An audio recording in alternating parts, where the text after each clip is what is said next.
And we're back. Oh my gosh, we're here, Jake. We're finally back where we're supposed to be. Heck yeah, we made it. We made it to the right stream this time. Awesome. Yes, we did.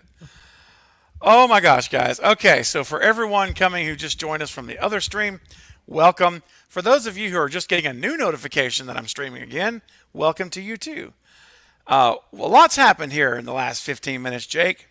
Two brand new channel members have joined the channel, and two super chats have come through. We hadn't even started talking about Scream.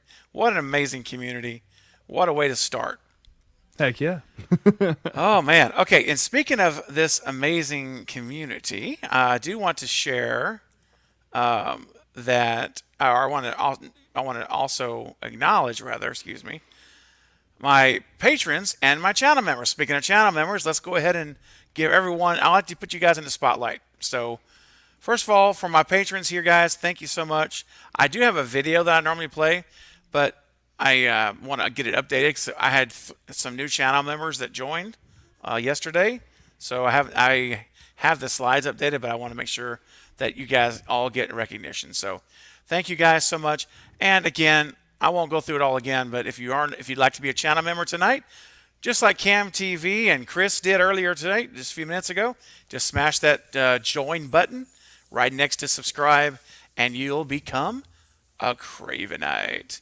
And speaking of Cravenites, let me go ahead and pull up my amazing list of Cravenites. You guys are amazing.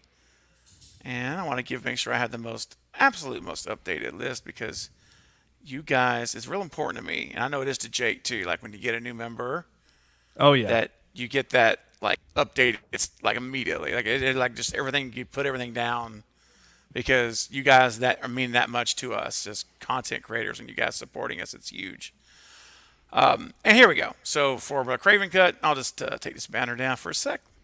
All you guys, man, no matter what level you are, just understand your support means the world, and it really does help us out tremendously, and it helps the channel grow and continue to allow us to add more content, do more live streams, and it just gives us the opportunity to do that, and in much better ways, as we are always trying to continually improve and bring you guys the very best we can.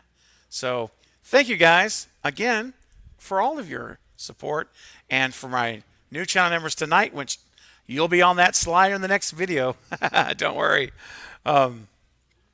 Yes, so it's going to be great. Jen says, did she make me fluster today? No, Jen, you did. You didn't fluster me. It was an interesting observation, though. I know sorry, guys, shouldn't do an inside joke on a live stream, but the answer to that, Jen, is no, but yeah. But a little bit. Maybe a little bit. Maybe a little bit. Maybe a little bit. Or I'm sitting here thinking about it. And look here, guys, bringing in the super chats. You guys are just tremendous, man. I mean, I tell you, it means the world. You know, we're starting a new month here, Jake. You know, starting a new month, trying to build up our momentum for the month, and this really helps out, guys. Bob Hunt in the house.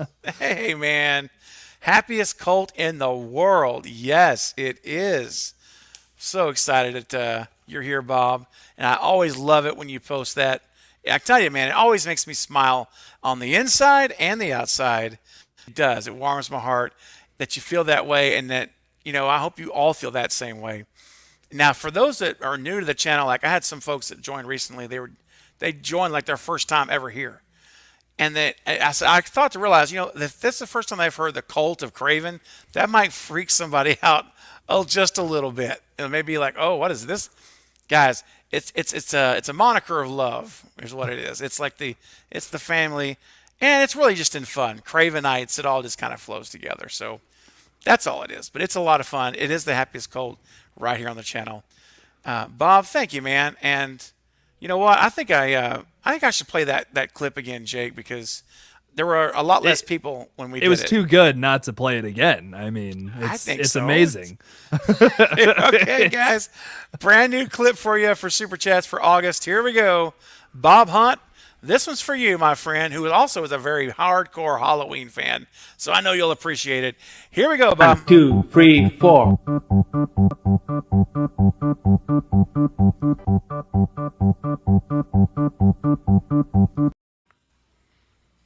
See, if you're guys, if you're not bobbing your head back and forth, there's something wrong with you, man. After listening to that, so there you go, Bob.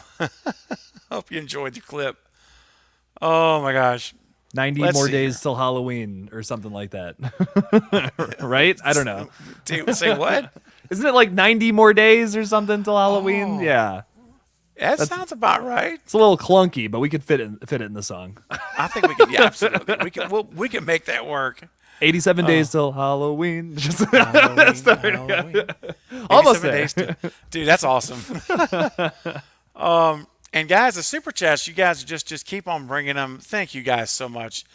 Dreaming Slumhouse with another $5 super chat, man, dude. Thank you. You're being so generous. Thank you so much.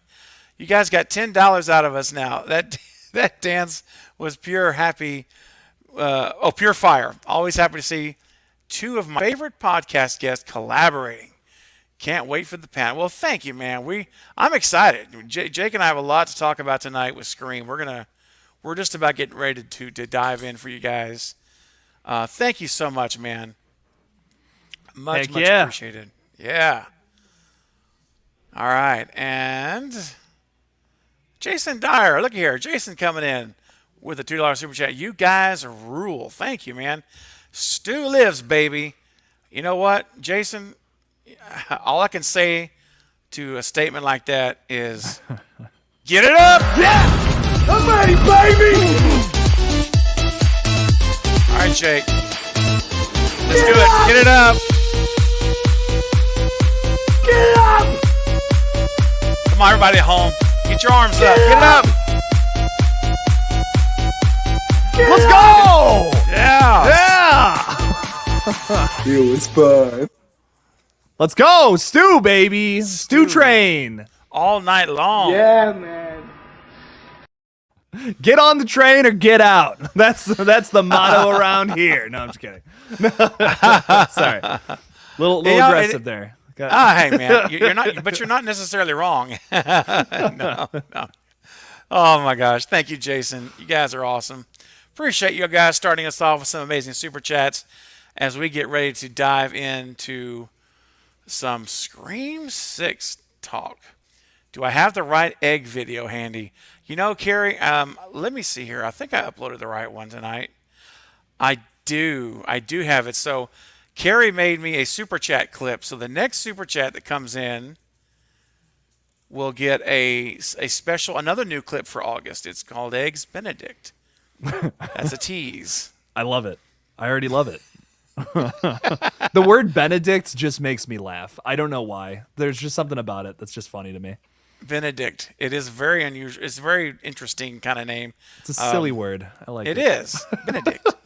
Benedict. Yeah. I don't know.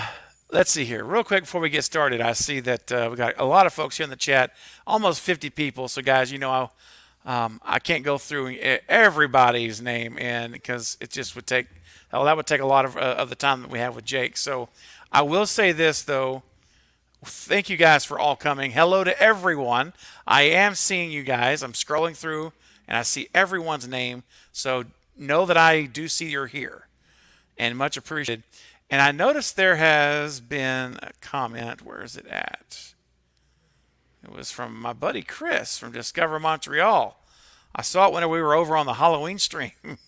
And so, anyway, I'm having a hard time finding it. But, Chris, if you have actually, I won't find it because it was on the other chart. It was on the other chat. So, Chris, you mentioned something about the theater, and I haven't seen your most recent. Oh, here it is, right here. Here we go. Okay, got an inside shot of the theater. Sent it to Jake too. He made a great video about it. Great. Yeah, I have not. Yeah, man, I'm gonna be making one as well. I haven't even seen that shot yet. I don't think I've seen it yet. If it's your latest batch. So thank you, Chris, for sending it. I'm going to get a video out on it as well. And because Jake has one, I know I saw yours, Jake, about, and we can talk about that now if you want to just kind of dive in Yeah. we can talk about it. Absolutely. Yeah, okay. So let's talk about that image, and maybe this is the one he's talking about, where it looks like there's like a museum, and you see like the ghost face robe mounted, Yeah. and then you see something next to it, which I don't even know. I can't make out what in the heck that is. It's some kind of, I see arms and yeah, the museum style setup. Yeah, that's it, Chris. Okay, I do know what you're talking about. Yep. Do you have it, Steven? I can get it. Yep, I have it. Let me just. Okay, I was gonna say I can send it to you if you need it for the stream. Yeah, So. no, I'll upload it while you're giving me your thoughts on what your thoughts are. I have some thoughts too. I'm going to put it in a video. I hadn't done it yet, but tell me your thoughts initially. And I know a little bit about it because I watched your video earlier. Heck yeah. Perfect. Go ahead. Yeah, go ahead, man. I talked a little bit in my video about how I was like, maybe this is going to be some kind of like museum or something like like they have like pop-up exhibits like in different like museums or different like I'm trying to think like where those are, like what those are called. But I was thinking this could maybe be like a limited run kind of thing where it's going over the real life Ghostface stuff, like the true crime element of it, which is oddly something that hasn't been a big factor in the movies ever. Like the only really big mentions of like the past killers are just like few and far between. The new movie is like the big one that really touches on like Stu and Billy and all that, but the rest of the movie is not so much. So I thought it might be cool if they did took a true crime angle to it, where it's like it's a whole exhibit about all of the Ghostface killings and how they're connected, how they're related to the how the stab movies came from them, all of that stuff. I thought that might be kind of an interesting angle to take this, and to see like Sam, Tara, Mindy, Chad, all of them reacting to that like in real time. Maybe they got stuff wrong about the massacre in 2021 or whatever. So might be cool. I don't know. It might be something cool to play around with in this new one. It's based off of a photo, obviously, of looking into a building. So that's the most I can surmise from that. But it's cool. It's a cool looking picture. So. Absolutely. I'm about to pull it up now and show you guys. And before I do, I just want to say, hey guys, we got 54 people on the stream. We only got 35 likes. So let's get those likes up. What are we doing, guys? Let's get what? that. I mean, right? Yeah. Let's get it up to. Let's get in the 50s. All right, let's get in the 50s. So let's break that 50 mark. And it just takes 2 seconds, guys. Just smash it and it's done. And it really helps the stream get seen by more people as we're streaming. It literally does. I've seen it happen over and over again. It's pretty cool. What's up, Eric? Just wanted to say hi to Eric. And Eric, I saw, man, on a side note, you've got a thing about Shocker coming up in a couple of days. And you and I have been talking about doing Shocker for months. So I just want to let you know, buddy, I'm doing a watch party for Shocker this month as one of my Wes Craven tribute watch parties. I'm doing 5. And that's going to be crazy. And that's one of them is Shocker. So, Eric, I'm going to be reaching out to you to see if you can join me to be on the panel. That's one of my guests. I'm going to have several guests on each panel to watch Shocker. So, glad you're here, man. I was going to reach out to you so I can just, if you're still here, I can just tell you right now in real time. Carrie says, someone please send a super chat. Oh, Carrie. She wants to see that clip. So here we go, guys. Let me pull up this picture, and I really wish I had been able to blow it up on a different thing. Yeah, it's really hard to see. So I'm gonna try to blow it up here real quick. If you guys look here on the middle, and you can see the silhouette there on the left of the Ghostface hood and the cape there. And if you blow it up, that's all it really is. It's just bigger. But there's something about this, Jake, that, and you may already think the same thing, but the thing that interests me about these two things is the scale, because they're very short, they're small, they're miniatures, they're like replicas, they are the scale of those things it's not life size, it's very small, so it's like a reproduction. And I'm just wondering what would they make a reproduction? I guess like you said, it's some type of a pop-up museum, or maybe it's in the lobby for Stab, and they've got this museum of the Stab things. It could be going off of like maybe this robe is like one of the ones that was given to the patrons at the Stab premiere where Maureen Evans gets killed, maybe it could be something like that. It could be something weird like that. I can't really, you can't see the robe all that close, and we're kind of just guessing here. Like I think if it was just the robe, I would be like, oh, it's probably just like, okay, they're just using that for the shot or whatever they're getting. They just have it on a mannequin, whatever. But then this thing next to it is what has me so curious. And there's a little like what is that thing called where it's like a piece of metal and there's stuff engraved into it? Like, oh, it's like a plate. It's like a name. It's a nameplate or something there, right? Yeah, like yeah. It looks like there's something there underneath. That's why I'm does. thinking it's screaming museum to me. You know what I mean? I'm just like, what could this possibly be? I don't know. So it's very glass interesting. encased. You see that? It's Right. like, yeah. it's encased in a glass cover, and it's got a nameplate thing. It has to be an exhibit. Yeah, it's got to be some type of an exhibit. So I just wonder if it's going to be. It's just interesting when we actually watch the movie.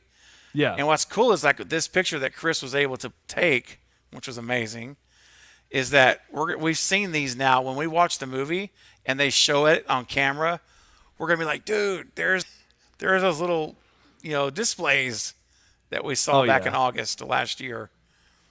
It's pretty darn cool, man. There's a lot going on in this theater, man. Yeah, And they're doing a lot there. I'm really curious to see it all see it all fleshed out in in March, man. This is so interesting to me. It just doesn't seem like now they're going to be doing the same old. You know what I mean? Like, what could this is something, if that's part of the set, it has to be something fresh. You know what I mean? I've never seen something like that before in a set piece in these movies. So I'm excited. It looks cool. Yeah, it's really cool looking, different, and what is it going to actually be? Shoot, who knows, man. But one thing we do know is that the amount of time, and I've been talking to Chris quite regularly in Montreal, and they have spent so much time filming in that theater, and they still are now. They're still filming there now.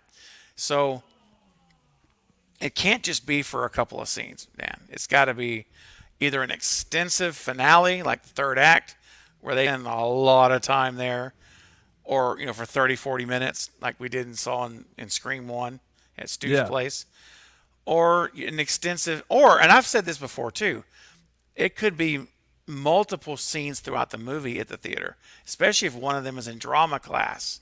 If that's affiliated with the school in that world, then we could be seeing like Sydney was doing Troy, the play, and we could see her, Mindy or Tara, whoever, down at the theater, and it could be there throughout the movie.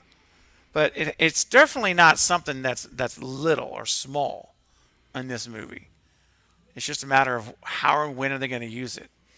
It's hard for me not to think finale, but I hope it's not. Just because I don't want it to be another so close to 2, Yeah, no, I feel that. I do feel like because they're blocking this theater off for so long, though, like probably, right? Like they're probably going to be using this set as the third act scene, like if it all takes place at the same place. I don't know. I mean, that's just my guess. But yeah, it does feel a little too close to Scream 2. And, I'm down for some references. I'm down for some homage. That's cool. But just don't do the same thing, Tara's in a play, and oh no, she goes there. Her boyfriend is strung up on some kind of bullshit, and he gets killed. No, gosh, no, absolutely not. And then that's when we're gonna see Zerny or Dermot or Segura pop out as the male mastermind, the male Debbie Salt. So real quick, guys, Carrie broke down and sent a super sticker.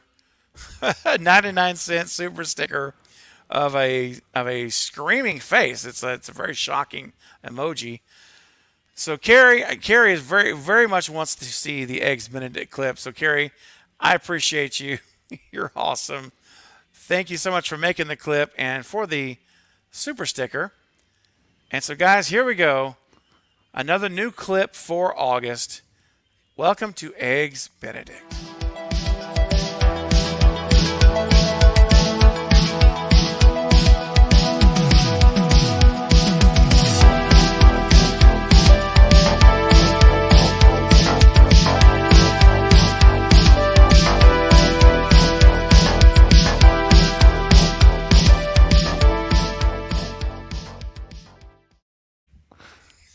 Thank you, Carrie.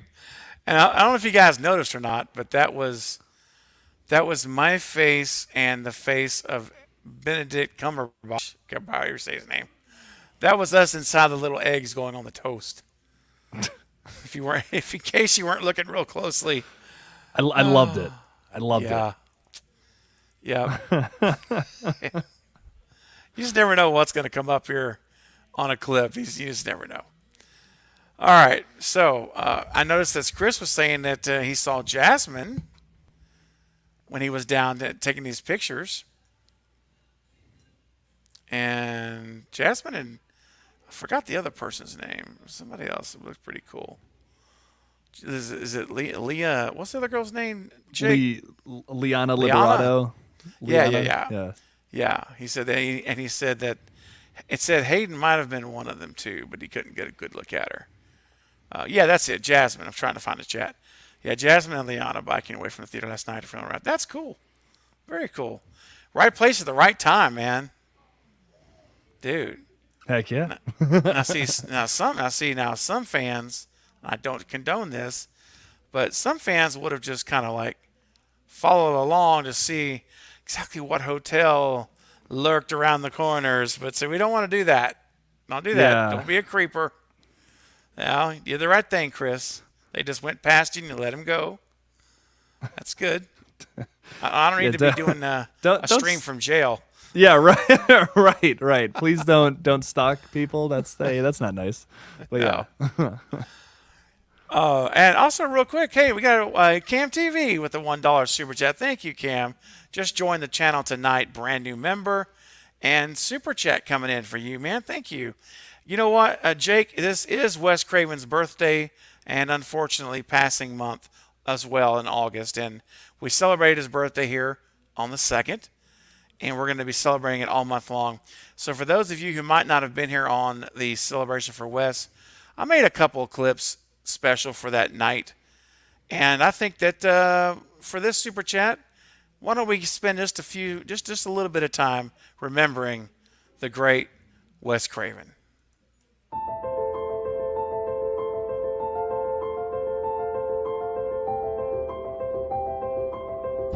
What I think is you're dealing with fear. Basically, you're dealing with fear, and you have to get through to those fears.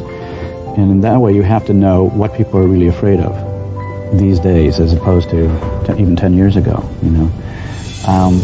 And then you have to cross the line so that you can elucidate those fears in a way, put them into a film in a way that goes beyond necessarily good taste or what is proper in the society to speak about, or what the MPAA feels comfortable allowing you to do. You have to go into those sort of forbidden areas. And so you're probably off the box going to be making a film that's upsetting to adults and to the establishment. So people often ask me, why do people want to go and be scared? And my answer is that people don't want to go and be scared. They are scared. That we have resident fears, you know, from real things. I mean, let's not forget real life, you know. So the reason I think this works for kids is that those fears are evoked in these movies and brought out in the course of the story in a way that it has some resolution at the end.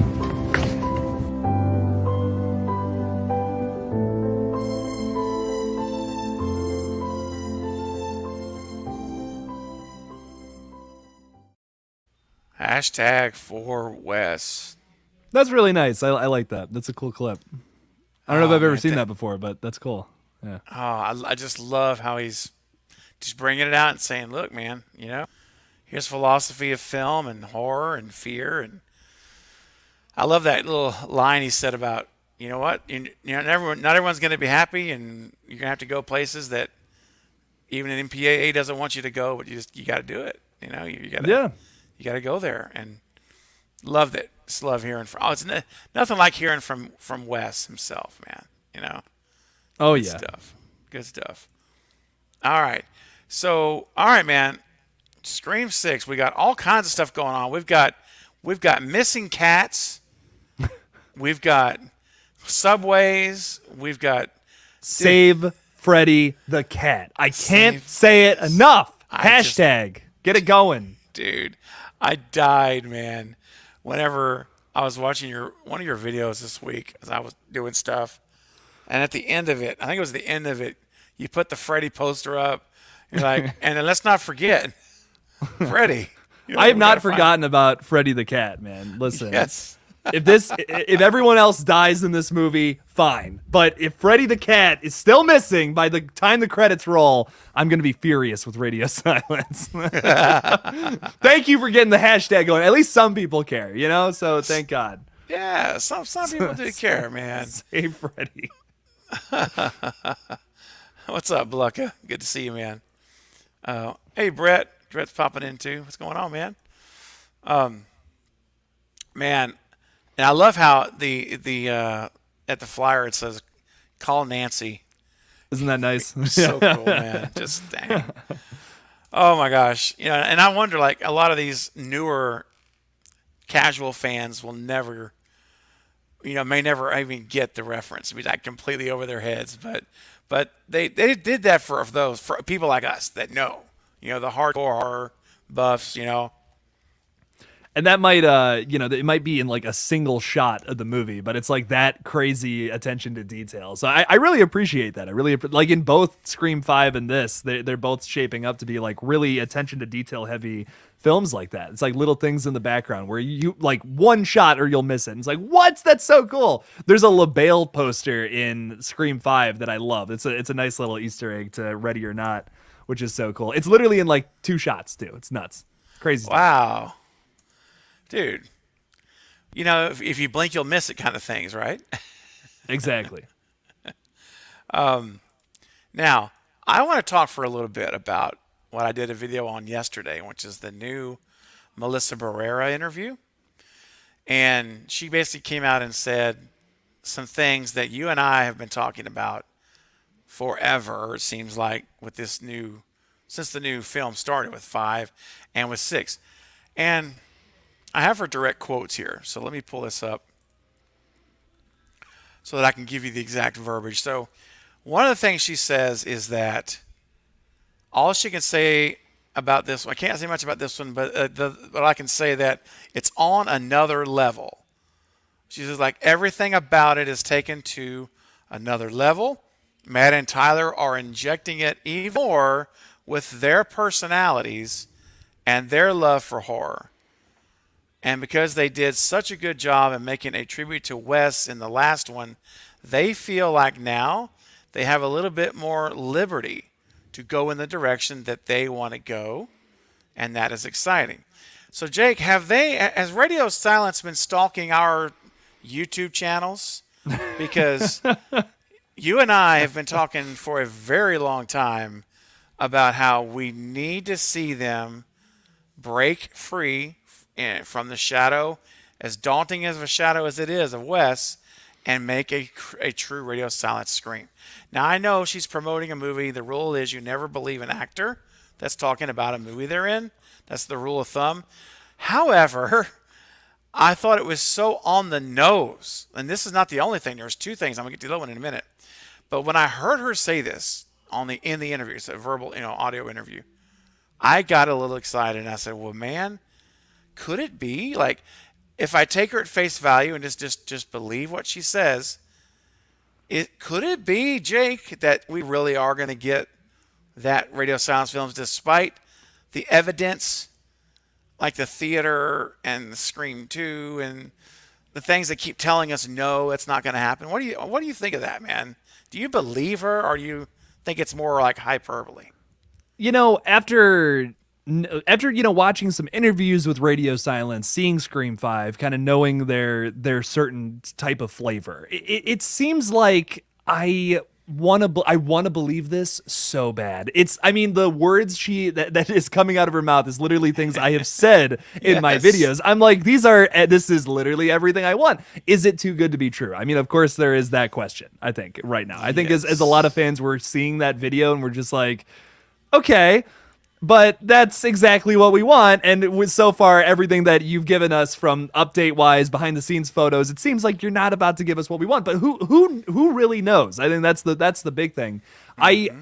I just think that if this is going to be Radio Silence's film, we're ultimately going to get, no matter what, a better product than what Radio Silence did in the last movie. And this, this is a rule of thumb that goes for anybody. If someone is trying to copy someone else's style, it's so obvious if you're a fan of that person they're copying. Because you have probably tried to do the same thing. If it's in like in your imagination, if you're just like, oh, what if like Wes Craven took on like the Friday the 13th franchise? What would that look like to you? There's certain things that he does with his movies that they have a certain feel, a certain direction with the plot and all that. You would notice that. You would notice those big differences.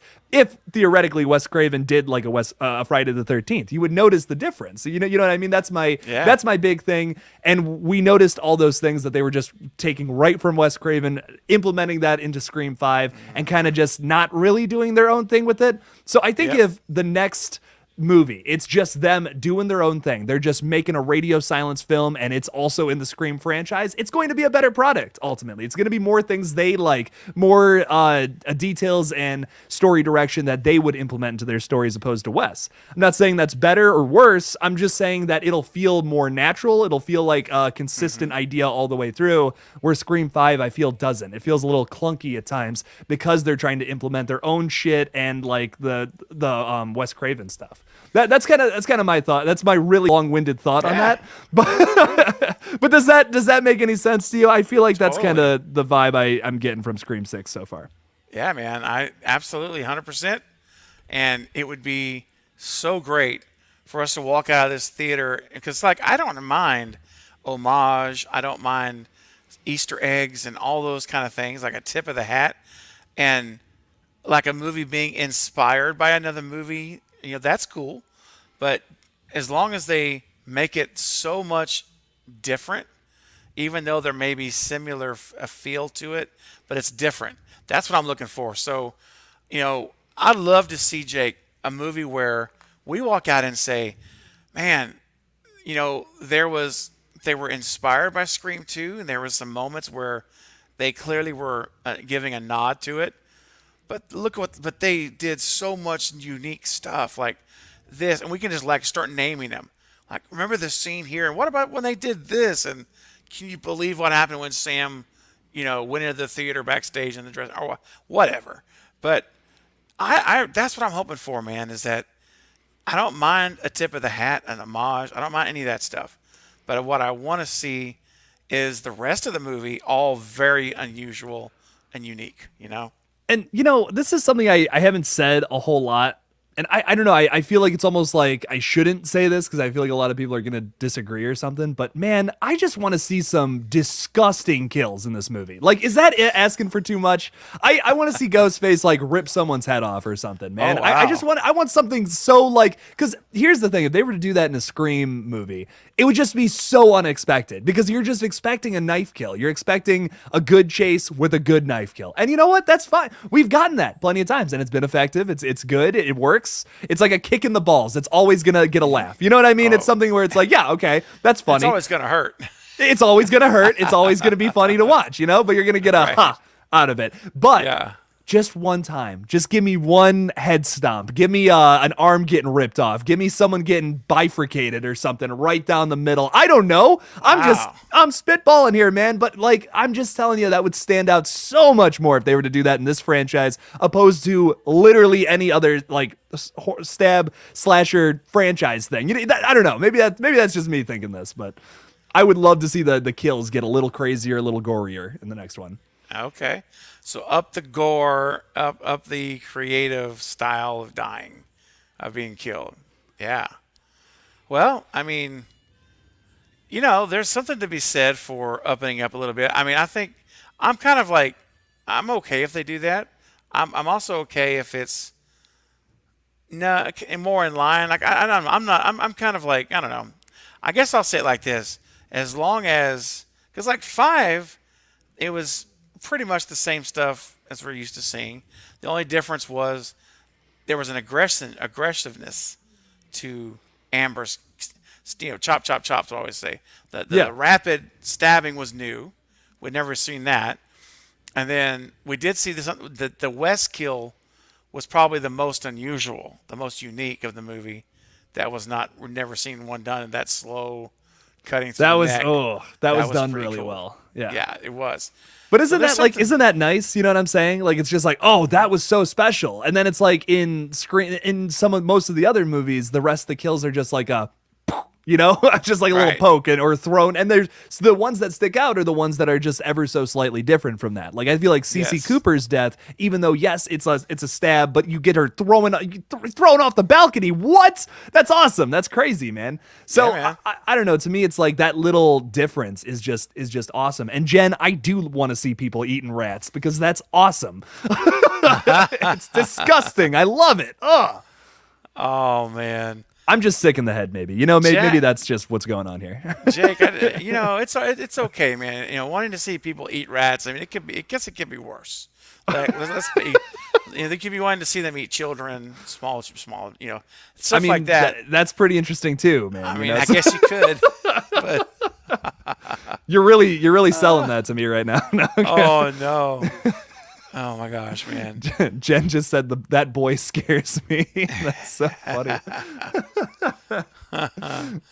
Oh dang. Well, you gotta remember, Jake has been living in Murderland I for have. months now, making a movie where there's killing and so I get it, man. You're in that space. You're mentally in that space. Like, it makes total sense, And let me ask you a question, man. I think I've heard you answer this, but what is the scariest movie you've ever seen for you that really scared you? That's really tough because I have a few movies that are like they just oddly scare me. Like there's just a few like that really stick out. To me, I feel like the movie, the first time I ever watched it, the most scared I've ever been was Hereditary, just because everything about like old people and like when they're naked, they're all around the house and all that. That is just horrifying to me. That is so mysterious and just so weird. It's uncomfortable and it's scary. I love it. But honestly, what's weird is one of the movies that just really messed me up, like I was actually upset driving home, was The Invisible Man from 2020. Really? I don't like, honestly, I've watched it a few more times and I'm like, this isn't that scary, but it terrifies me. Like this is horrifying to me for whatever reason. Someone being invisible and walking up to you and like messing with you. Like, that's just terrifying to me. I don't know. There's something about that concept just really messes with me. I love that. Was one that's in my top 3, honestly, of scariest movies of all time for whatever reason. I can't even explain it. Well, listen, and that's the thing. There's sometimes we have different movies that just affect us. And other people, it won't affect them the same way. And they're like, well, I didn't think that was very scary at all. But others will be like, oh, it was horrifying. And that's just the beauty of cinema. And because we're all different things within us identify with different things. Like for me, the scariest movie that I can really recall that really messed with me as an adult was The Ring. The first Ring. Oh, movie. I just watched that 2 nights ago. Dude, that's a banger. It is so good. Bro, that movie is there's something about it that made me feel so uncomfortable, unsettled, and it bothered me for weeks, like weeks after that movie. And as a grown man, I would be like looking around the house. I just felt uneasy after watching that movie. And I don't know why. I've only seen it once. I never said I would see it. I said I'd never see it again. And I've thought about doing a watch party to see if it still scares me or not. I don't know, but it really scared me. Like, it really bothered me, and I don't know. That's for me. It's got to be The Ring, and it's friggin' PG-13. It's a scary movie, dude. Like it's a visually stunning and super scary movie. When she comes out of that TV in both versions of the movie, it's terrifying in both films, I think, and it's awesome. It's a great scene. I will say I watched both the movies because I'm doing a big video at the end of the month about just like American remakes of foreign horror hits, like big movies cool. overseas. And I'm kind of I want to give like a non-biased view on it because like I don't want to say all of them are terrible because they're not, but I want to talk about why they became kind of bad as they went along. But you got to talk about The Ring if you're going to talk about that. You know what I mean? And that movie I feel like is just so much better than the original, which is like a hot take maybe. But dude, that jump scare right at the very beginning of the movie is out of nowhere, and just every single time it makes my skin crawl. It is so effectively terrifying. I don't know, man. It's really well done. I think it's because not too much happens, like nothing really super crazy happens in the first 10 minutes. And then it's like after all the crazy stuff's over, you're chilling. Okay. We're at this girl's funeral. Oh, it's dark. It's a little whatever, you're kind of upset. And then suddenly I found her dead in this closet. Bam! Just like, oh my God, her face. It's just, it gets me every time. I love it. I know. It's a jump scare, and it's effective. It's an effective scare, though. It's a horrifying looking face, dude. That's terrible. And the part that got me just is the way it ends, man. That the ending of that movie where you think there's some resolution and you can finally start relaxing a little bit, like calming down. And what happens? Mommy, or whatever, you weren't supposed to help her. Yeah. And I said, oh my gosh. What's going to happen now? And then all that angst and nervousness and stress came pouring back in. And everything your main character did meant nothing, which is like, it's so heartbreaking. It's just like, oh man, what? Exactly. It's a great twist. I really love that movie. Me too, man. Ooh. Well, speaking of movies we like, guys, I know we've rabbit trailed, but that was really a good rabbit trail. I like to talk about, we go with the flow, man. We're gonna go with the flow. Tell me, man. So back to Scream 6. We've got. So, boy, where do we start? All right. Oh, let's go back to Melissa, because there was something else she said I wanted to talk about. Well, actually, two things. The next one she said I thought was kind of anecdotal, but it makes me wonder. Because she said that we're at that time of the film where my phone is just covered in blood. And it's going to be covered in blood for a while until somehow it rubs off. But I don't like cleaning it. I like leaving it, the fake blood, on her phone. And I say, I get that. Like a badge of honor, having this blood on your phone from filming. But she mentions how it's that time of the film, and it made me think of Skeet. Whenever he talked about scene 118 and how they were filming the final act is what the scene 118 is, the third act, and how they were coming back to the hotel rooms, bloodied up, the clothes were all covered in blood, and they couldn't get it off because it was just sticky and it was on the sheets. They're like, house cleaning would clean them and it just made it fade. Like it's still blood on there. Yeah. And it makes me wonder, Jake, do you think that they're filming the finale right now? I mean, I know they film movies out of order, and I get that. So they could literally be filming the opening here at the end of the shoot. But when she says we're at that time of the movie where my phone is just getting bloody and it just constantly. So my thinking is whatever they're doing, there's blood, and it's happening every day. Like they're having to repeat it for continuity or what have you. So, and without us actually being there, we don't know the answer. But what do you think of that comment? I just thought to myself, oh, maybe they're filming the third act. It's getting bloody. It's getting nasty. Well, I mean, there was multiple times when, like, Sam in that first movie was kind of going with, like, she was in those situations. She's getting chased by Ghostface. She's around dead bodies. So maybe that's the same thing here. Maybe she's just like, oh my God, I'm carrying someone who's bloody. Or because you can also take that as maybe she's killing more people in this movie for some reason. Like we saw she was very malicious in that last film. Holy crap. That was nuts. I would like to see some more of that. I'm going to be honest. That's something I'm hoping she's kind of talking about here, is that it's Sam being just super malicious and super crazy on one of these ghost faces. I think that could be really just a really effective scene once again.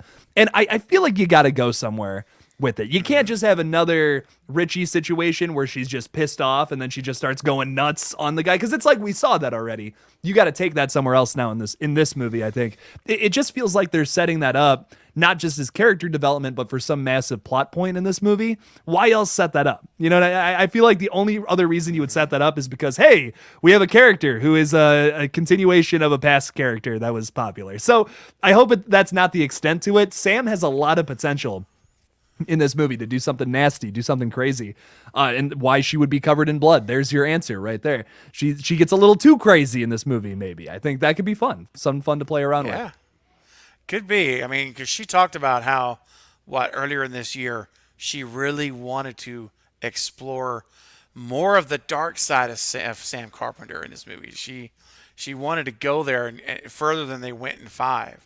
So I don't know. I hope they did. I mean, I don't know what Guy and James wrote for her for that character, but I'm real hopeful it's going to be dark, intense. Well, we know she's dyed her hair black instead of her brown hair we saw in 5. She's got the black, gothic-looking black fingernail polish. She's wearing the black jacket, black jeans, right? The cutoff shirt. Very thematic. There you go. Yes, okay. Very. And so you can tell she's looking like a bad girl. I mean, she's, a gothic kind of bad girl.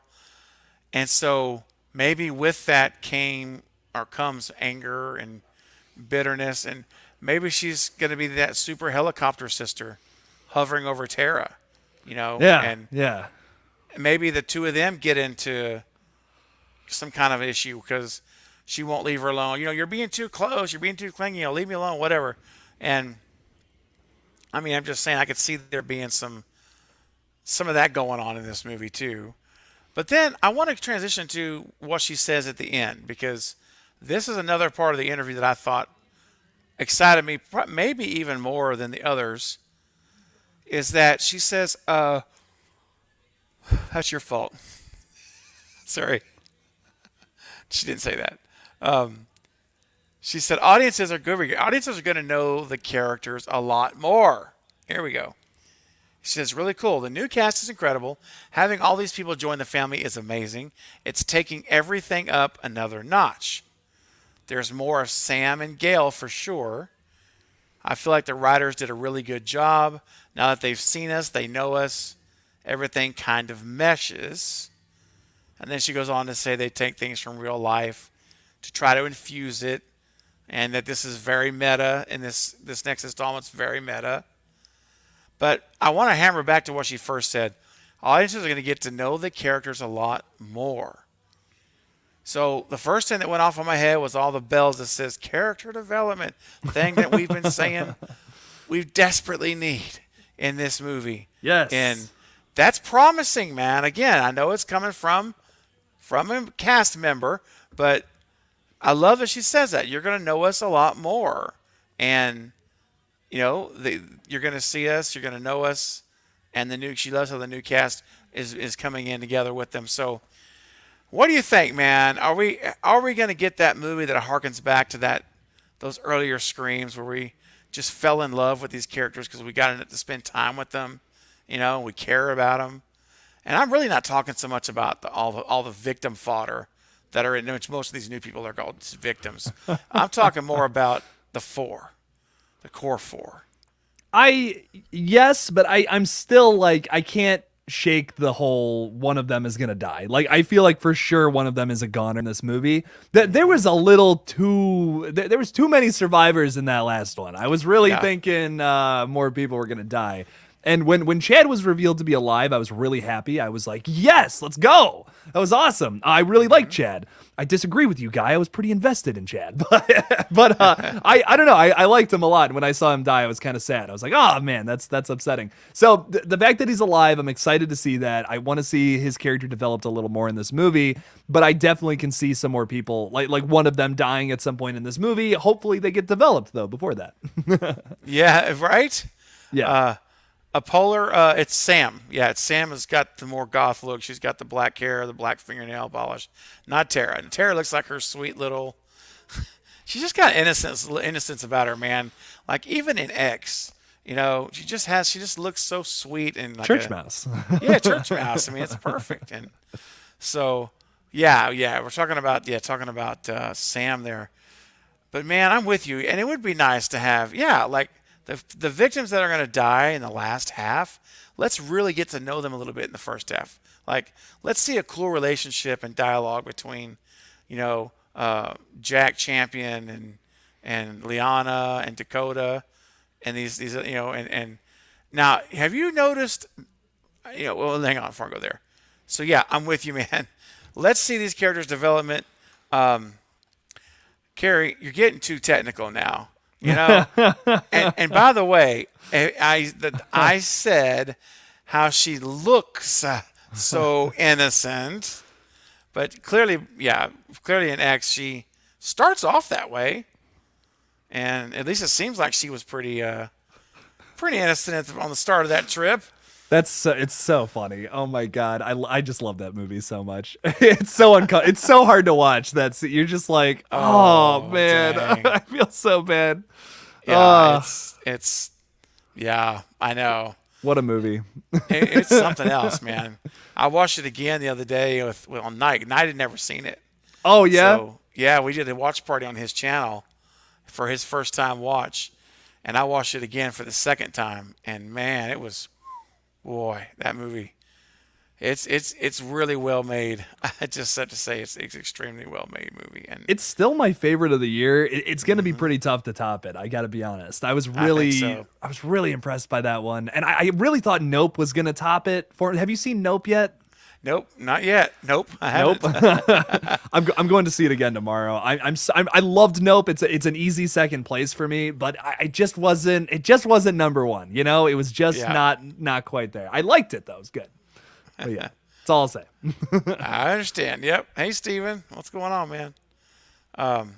So yeah, I want to see Nope. I'm probably gonna wait till it comes out on streaming at this point. I think I'm just gonna wait. And same with Bodies. I've always planned on waiting on that one. But okay, I got a question for you. Is it out in theaters around you now, or like tomorrow? I think it comes out tomorrow. I believe. I can double check it.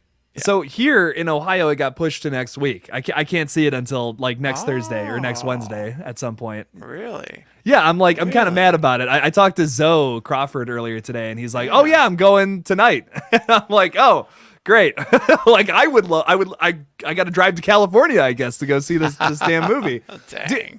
A24 does this though with some of their smaller releases. It's weird, man. Like I went to go see The Lighthouse. I was going to review that for my channel like 3 years ago almost now, and they delayed the release a week. Like it's the same thing, and I'm like, are you like, oh man, this was one of the biggest things I reported on my page, and now I'm going to be like the last person to do a review of it. It's like, oh man, it sucks. Yeah, I was kind of upset about that, but yeah. Well, you know what, dude? I just put in Bodies showings, and what's popping up is August 11th and 12th next week. Yeah. I guess they must have delayed it, man. I don't know. It's weird. Oh, wow. Yeah. Well, dang. I was hoping they would do a dual release, on streaming or something, but I know that they're pretty much getting away from that for them. Although, what's that? Was it Prey? No, Prey. That's Hulu though. Yeah. Right. That's the Predator movie. That's Hulu. I want to see They Them. I want to see Bodies, but I'll probably wait. I'll wait for streaming on all those. The only one I'm going to probably go to the theaters for, well, no, I am going to theaters for, is Halloween Ends. In fact, I got family and friends that are already taking off work. They're putting in work request days off, so we can all go watch it as a group, like we did. Oh, nice. So I'll be there for the matinee showing, the first showing at my favorite theater up here on that Friday the 14th. So we can all talk about it on the collective. Heck yeah. That's perfect. Awesome. Are you going to see Pearl in the theaters or not? Man, I don't know. Maybe. When is it coming out? September. That's September. Yeah. That's a must for me personally. Like I got to see that one. I might. This is like, look at all these horror movies, man. This is a great year. Look at all these coming out. We're just bang, bang, bang, bang, bang, just going after one after another. Oh, dude, these next 3 months are going to be insane. Holy crap. We got so many movies this month, dude, with the fucking, what's the name of that one? I cannot remember. Barbarian. Did you see the trailer for that? I did. Bill Skarsgård. That looks really good. I'm actually really pumped for that. Wow, man. I mean, that's another one. And then now here's the thing. After, let's see. After October, and I got to look and see at the calendar what's coming out, the release schedules, but after October, I think it starts to slow down. I'm going to have to look and see. But the good thing is that's right when we'll start getting our first little peek at the marketing materials for Scream 6, baby. So it's like there'll be a lull for like a month, maybe, month and a half. Yeah. And then December, I think we'll start getting Scream 6 images, posters, maybe a teaser, hopefully. Can you imagine how insane I'm going to be when that trailer drops, dude? I will be sitting here. I don't care what time in the morning. It's usually 8 in the morning that it drops. I'll try to make plans on that day to make sure, if we know what day it is. Sometimes it's just randomly done. But can you imagine the Scream 6 trailer, everybody? How crazy it's going to be? Yeah, no, that's going to be like the internet's going to break down. I think when that trailer comes out, just because of all the speculation, man. I mean, there's so many questions to be answered about this film. Like, I really don't know. It's one of those things I feel like it can still go either way. It can be one of those like really awesome sequels that we talk about for a long time, or it can just be a remake of Scream 2. So we'll just have to see. We'll just have to see. I think the trailer will probably give us a clue. Yes, absolutely. It's gonna let us get a feel of like what we're visually going to be seeing, which is going to be important. Eric says that it's not playing anywhere around Jersey. Dang, man. Wow. Yep. Nothing. Yeah, the next 3 months are amazing. Craven is not saying what, so I will just say it. Not saying what. What are you saying? What are you doing? Buys has also been in the 11th here too. Carrie, I don't know what you're talking about. What am I not saying? He just said that. I said. I don't know. Let's look it up. Oh my gosh. Funny. Yeah. And I noticed the Black Phone is out now for $20 rental, but I'm not going to rent that movie for $20. I can wait 2 weeks and rent it for $5. But, that's going on my shelf as soon as that comes out on physical media or whatever, man. Oh, that was a good one. That was fun.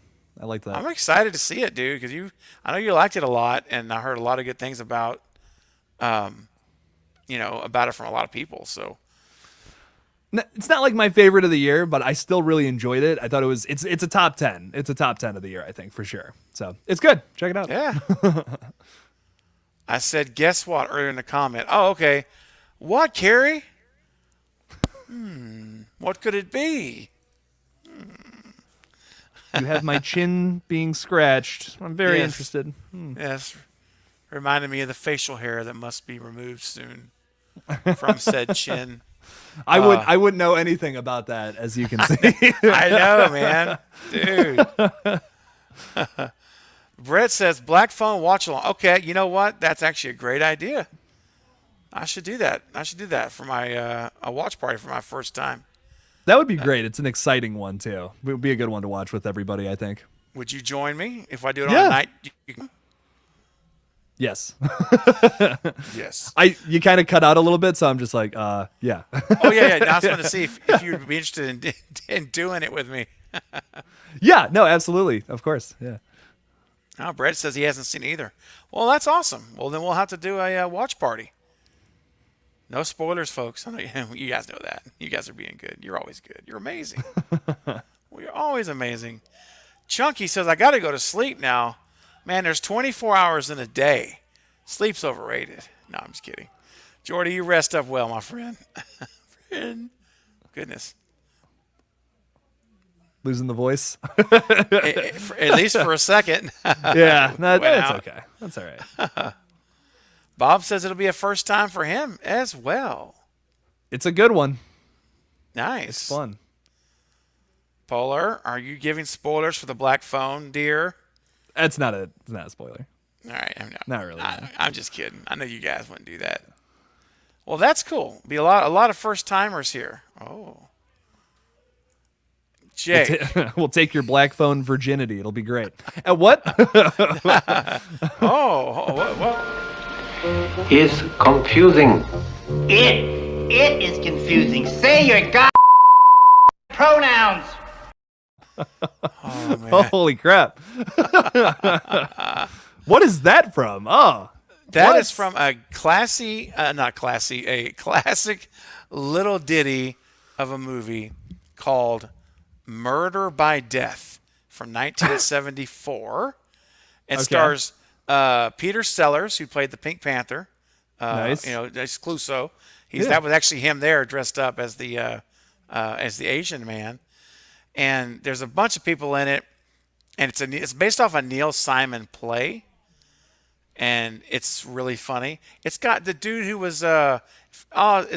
What's his name? Not Oz Guinness. That's the guy that makes beers. It's from no, it is the Oz Guinness. Who's the Obi-Wan from Star Wars 74 or I mean Episode 4. Oh, I know what you're talking about. You know what I'm talking about, right? Yeah. Got that amazing voice, just that British voice. Well, anyway, he's in it as well. Plays a butler. It's a murder mystery whodunit. It's a comedy. So. Heck yeah. Oh, okay. Well, I'll have to check that out. I actually love those old movies like that. Like I like the old Pink Panthers a lot. I think those are actually kind of fun. Oh, they're so fun. Yeah. The slow motion. Oop. Oh man. Iconic theme. I mean, there's great stuff about all this. I like it. It is good so stuff. amazing. Yes. What's up, Neil? Welcome to the stream. We just talked about that like 2 seconds before you joined. That's funny. We're estimating that in our best uninformed yet very, very, very calculated decision and thinking is going to be probably December. I would think December. I would say, yeah, like late December is my Christmas guess. week, maybe.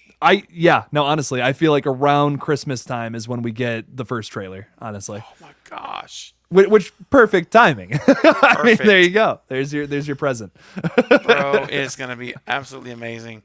What's up, Zoe Crawford in the house? What up? What's up, man? Good to see you. Did you see Bodies, Zoe? Should I be jealous? Yeah. Just so you know, no one here or can see it. I would. I'd probably have already seen it, man. I don't know. I'm still just like, oh, come on. I was really excited for that one.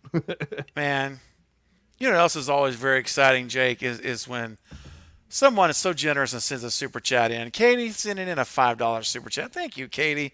Man, you really are so generous. I can't tell you how much I appreciate your support. Says y'all are doing an amazing job. Love y'all. Thank you. Appreciate it. Thank you. Yes. Much love. I love having Jake on. He's been such a busy guy, doing this whole movie making thing that we haven't got to do this a whole lot. And so it's a real pleasure that I get to kick back for a couple hours with my man Jake. Oh yeah. Without the interference of that Fate guy interrupting I know. us every 5 seconds. With some doomy thing about every movie coming out's gonna suck. They all blow trash bubbles and yeah. It's okay. We'll just enjoy the movies by ourselves. That's right. fine. That's right, buddy. You and I can get to a watch party and have fun and enjoy the amazingness of the movies. Katie, Exactly. You're awesome. Thank you so much. And is it too soon for the Shamrock song? I should probably pace that out a little bit more. You should probably pace it a little. Yeah, I think so. So how about a little bit of trumpet? I'm in the mood for some trumpet. I agree. All right, let's do it. Give me some trumpet. Gonna make your butt bombs bound. Here I'm come.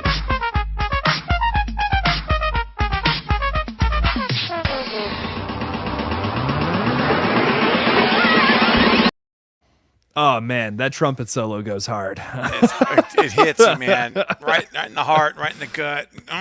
Oh, nice. Thank you, Katie. You're awesome. And by the way, let me just mention that tomorrow night, because I know that I'd mentioned this on the other stream before we had to switch over, and I'm still man, it's gotten in my head, man. I'm still a little rattled over that. Like I gotta get, it like sticks in your head for a little bit. I don't know why, but I want to share, Rick, a link here, guys. If you, I know a lot of folks have been coming in new. Tomorrow night at 9:30 p.m. on my second channel, it's called The Movie Bros React. Yeah, React. And here we go. Here's a link. And I'd love it if you guys would all click that link. Pop in the popcorn. Katie is going to be there on the stream. So is Brett James Bishop, who's here in the chat, is going to be there as well. And I believe Carrie Crave Cinema is going to be there. It's crazy. I've got like 8 or 9 people that are joining me and the Carbonite Jedi as we watch the John Candy classic, Who's Harry Crumb? from 1989. Oh, okay. Now, Jake, have you ever seen this movie, my friend? I honestly have not. I don't know what it's about, to be honest. Let me ask you something, my friend. What are you doing? No, what are you doing? What are you doing tomorrow night at 9:30 Central, 10:30 Eastern? Would you like to have one spot left? Only one spot open, dude, and that's all I can fit in. I want to so bad. I'm gonna be a maybe right now because I'm waking up at like 6 a.m. tomorrow morning to watch Prey do a review because I got 3 videos coming out in a live stream tomorrow. So I'm like, oh man, dude, I don't know if I have time. I will absolutely try though. I'll try to be there. If I'm not like completely asleep by that point, yes, I will be there. No worries, my friend. Yeah, guys, so check it out. We're going to be over there on the Movie Bros React again. It's my second channel. We've only got, where are we at? We're at 362 subs. So we're trying to get to 1K. So if you guys have not subscribed to the channel over there, I would love it if you would come and be a part of the watch party. You're going to have a lot of familiar faces. Stannis, again, is going to be over there. This is going to be loaded up, and we're going to watch this movie together. So anyway, guys, go check it out. I love talking with Jack, so that's very tempting. Very tempting. Yes, Jack is awesome. Yep. All right, and look here, man. Carter, Scotland Allen with a $10 super chat. Carter, thank you, my friend. Really appreciate you, buddy. Says my Scream 6 killer predictions. Okay, here we go, Jake. 1 killer will be new. Okay, 1 will be from Scream 5. But the killer from Scream 5 will not be revealed until, hopefully, Scream 7, but more realistically, the end of Scream 6. Ooh. Dude, if they reveal, like, Chad is the killer, that would be awesome. That would be, like, the craziest mindfuck. It's just like, what? Yep. Oh, man, he was evil the whole time? Like, that would be nutty, man. I would be so down for that. And if it were Chad, it would also help make the whole Dewey scene much more digestible for a lot of people than it is right now. And yeah, some people really are not happy with Amber killing Dewey. No. Some people are really just not happy with that. That's funny to me. Yeah, it's a lot of people are passionate about that. And I personally still probably don't think it was Amber, even after all this time has passed. And you know, I think if you introduce a third killer from the 5 that was secret we didn't know about, like Chad, then it just makes a lot more sense. Like that totally works then for me. That scene works completely, you know, and that's just one example of what I'm talking about. But I think that would go well. I would think that'd be pretty darn cool. Or any of them, Mindy, or if you want to do a mind blow, you could do Tara, which just is totally messed up. And they tried to dangle that carrot, remember, for just a second in 5, but Richie did anyway. But think about how what if Tara gets revealed as the killer? That scene in Scream 5 where it's like, let's say it's Amber. Let's just say for now it's Amber to make this situation work. Where it's Amber going and on the phone with Sam being like, which is it going to be, Tara or Richie? With no intention of actually killing either of them in that scene. Like, how interesting would that make that retroactively? It would make it age so differently than how we ever would have thought of that scene. I don't know. I think stuff like that is so interesting to me, especially if you can get a good twist that totally makes sense in a sequel like that. Oh, that could make the original one so cool. And yes, I'm referring to Scream 5 as the original one. It's Radio Silence's take on Scream. You know what I mean? That's what I mean. You know what I mean. Perfect. Oh, gosh.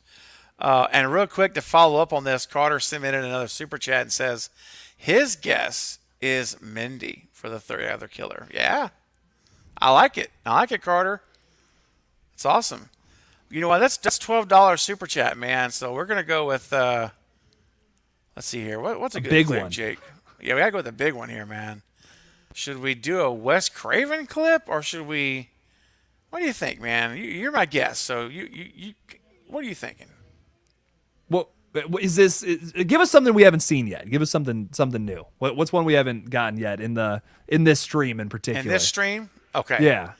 How about we do this one here? In honor of Wes Craven's month here of August, all month long, I'm celebrating Wes Craven, not just on his birthday on Tuesday. This is all month long. So how is it like to work for Wes Craven? Well, let's find out.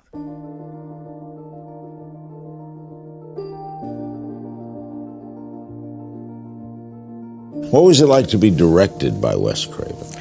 He's has such a psychological bent to him, and so he was always sort of probing deeper and looking for the motives behind things and asking more of you, and but at the same time it was done with such a gentleness, and he really respected his actors and admired them. For me, Wes was he was a kind of a gentleman. He was a double threat, Larry. He was a writer and a director. So if we had trouble with a scene, he could fix the writing as well as restaging it.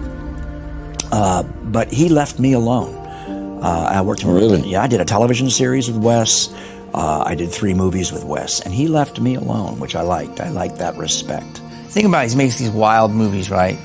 Very scary. But off camera, he's a very relaxed person, well-read. In other words, you're doing this grotesque scene and blood, and he'd be just... very calm, very peaceful, and he feels like he's very confident in his ability. So he feels that he gets it, he got it, he can move on. And I'll never forget this. I'm like, we're making a horror movie. Like, shouldn't it be crazier? And he's like, just because we're making a horror movie doesn't mean it has to be horrific.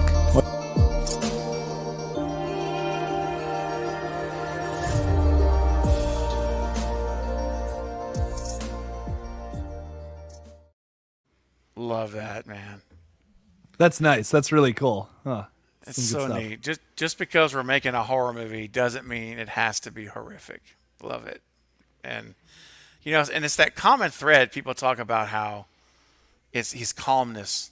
Just he's steady and calm. Same thing Lynn McCree from played Maureen Prescott shared with me here on this channel, how he was a calming presence on set. It was incredible. They all it's just amazing to hear that. And sitting there with a crew of 100+ people and $40 million budget and all this on your shoulders. You're the guy that has to make all this work. It's calm, steady, relaxed, confident. Love it, man. What is up, Craven Nation? What's up, Chris? Welcome, my friend. Welcome to the stream. Glad you're here. And let's see here. I had a chat here earlier from, let me see if I can find it. So, this is a very provocative question. Do I wear pants when I stream? For a $10 super chat, I'll give you the real answer. No, I'm kidding. That's for OnlyFans. Yeah, I was going to say, there's another level we could go with this. But no, man. I am clothed. I'm clothed a bit at the waist and below. Yes. Me and Zoe were debating this earlier, and I was saying, like, what's the point of pants when you're streaming? I mean, you don't necessarily need them. You really don't. No. And I'm at a place like right now. My family's out of town for a few days. I got the house free reign. Okay. So I could literally go free reign. I could pull a Schwarzenegger and go commando, and no one would even be the wiser to it. I don't know, but who knows? Family, somebody could come over, knock at the door. Just want to be ready. Yeah. You got to be prepared. That's one thing being a horror fan has taught us, is that if you are naked or nude, you're vulnerable, and the last thing you want to be doing is thinking about that when you're trying to run for your life. That's a good point. Yeah. You know what I'm saying? You want to just be ready to go quickly. Ghostface could run through that door right now, and what? You just don't have pants on? What are you gonna do? Yeah, I understand. Yeah, party at Craven's. Well, that's what my buddy's coming in from Colorado. My best friend since 16. He's flying in now. He's literally in the air right now. His plane's in the air, so he'll be coming in tonight. He gets in like 1 something in the morning, and spending a couple of days. And yeah, it's gonna be crazy around here. But not that kind of crazy. Oh, man. Oh, no. No. I'm just loving the conversation between Carrie and Zoe right now. Sorry. I'm trying to catch up here. It's very funny stuff. It's good stuff. Oh, Jen. Oh. Oh. Oh. Oh. That's getting harassed by the chat. Boy, that's a little Oh. Perfect timing with that music. Nice. kind of, yeah. Oh, yeah. Yeah, bring the beat.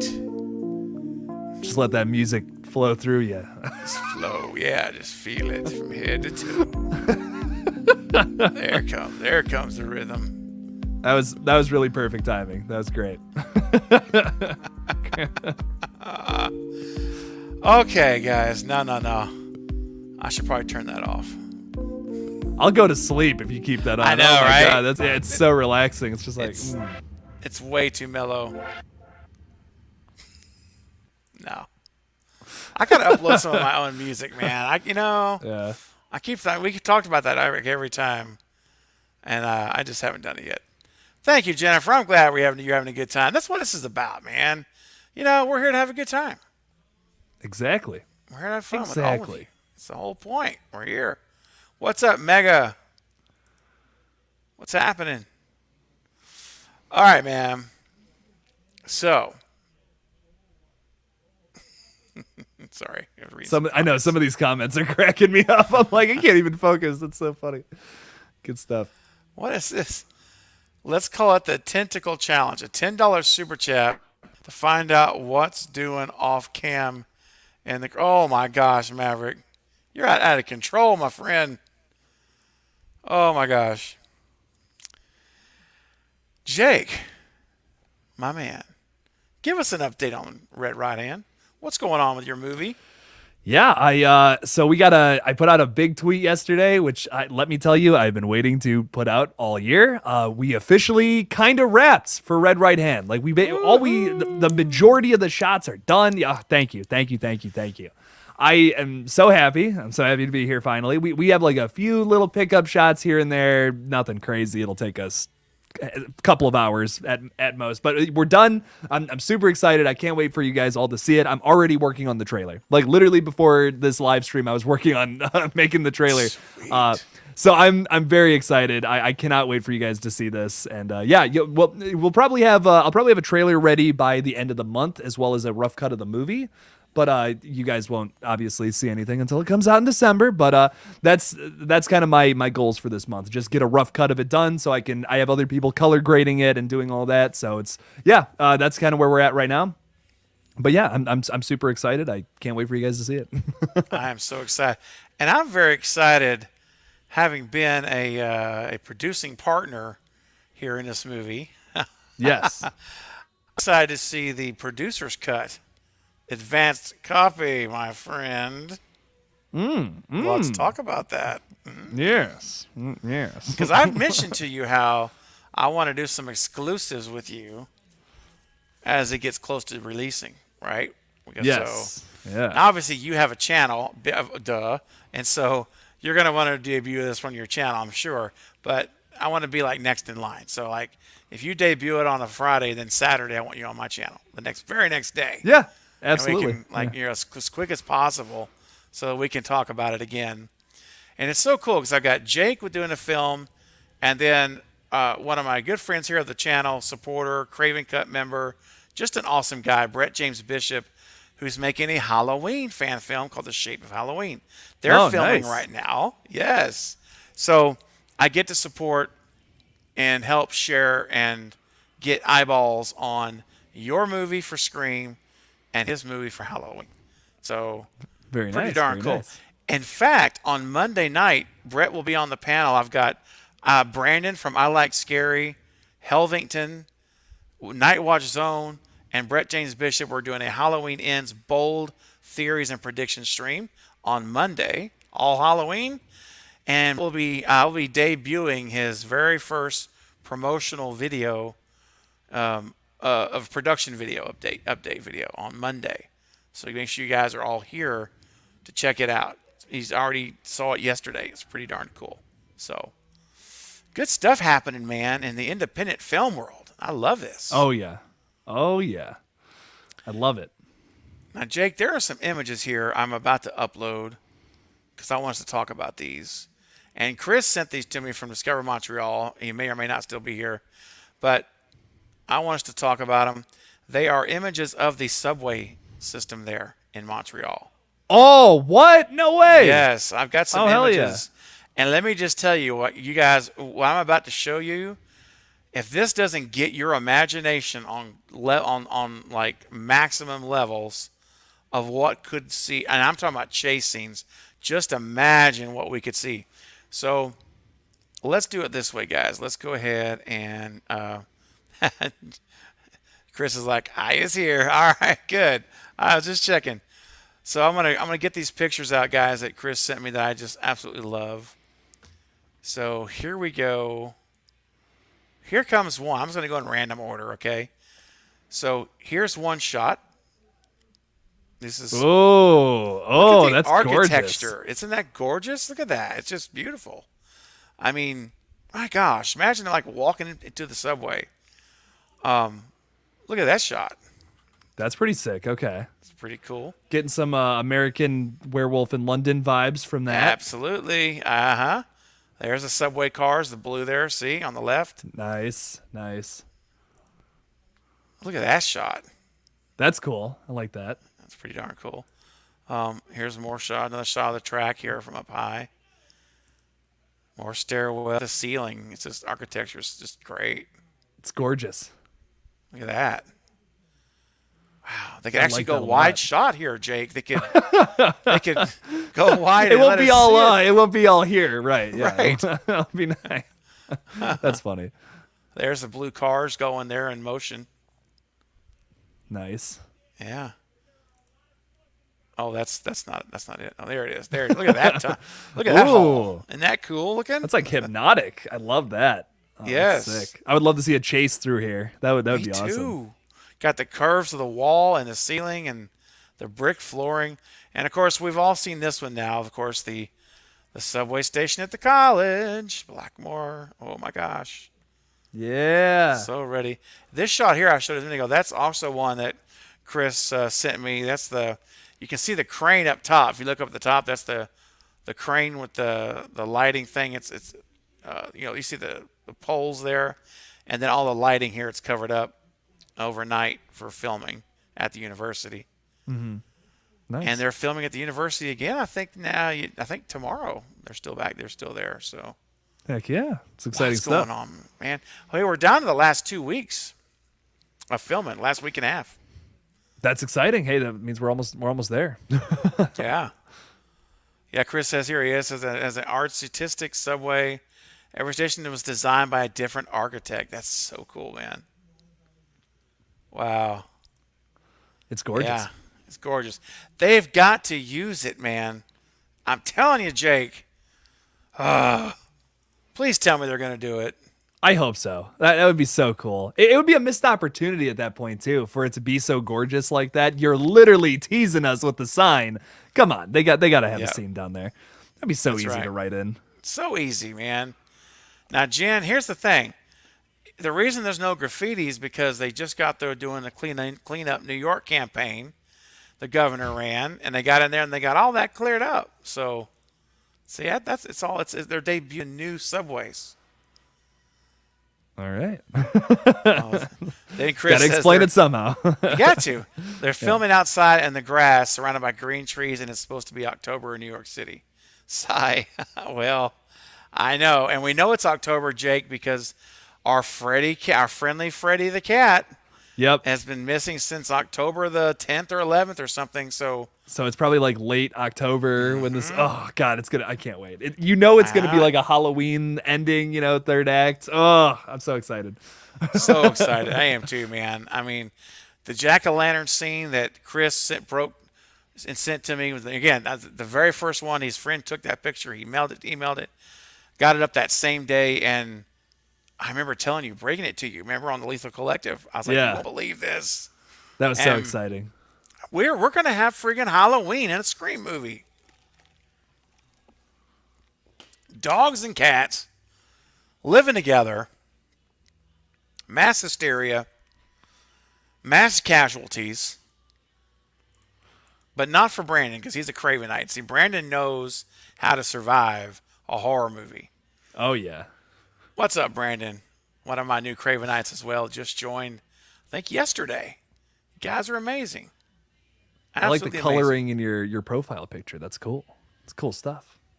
It's the Ah, red yeah, light. it It's is. cool. I like it. Yeah, man. See, now it's cool to have a red light. See, back in the old days, the red light district wasn't something that was very favorable.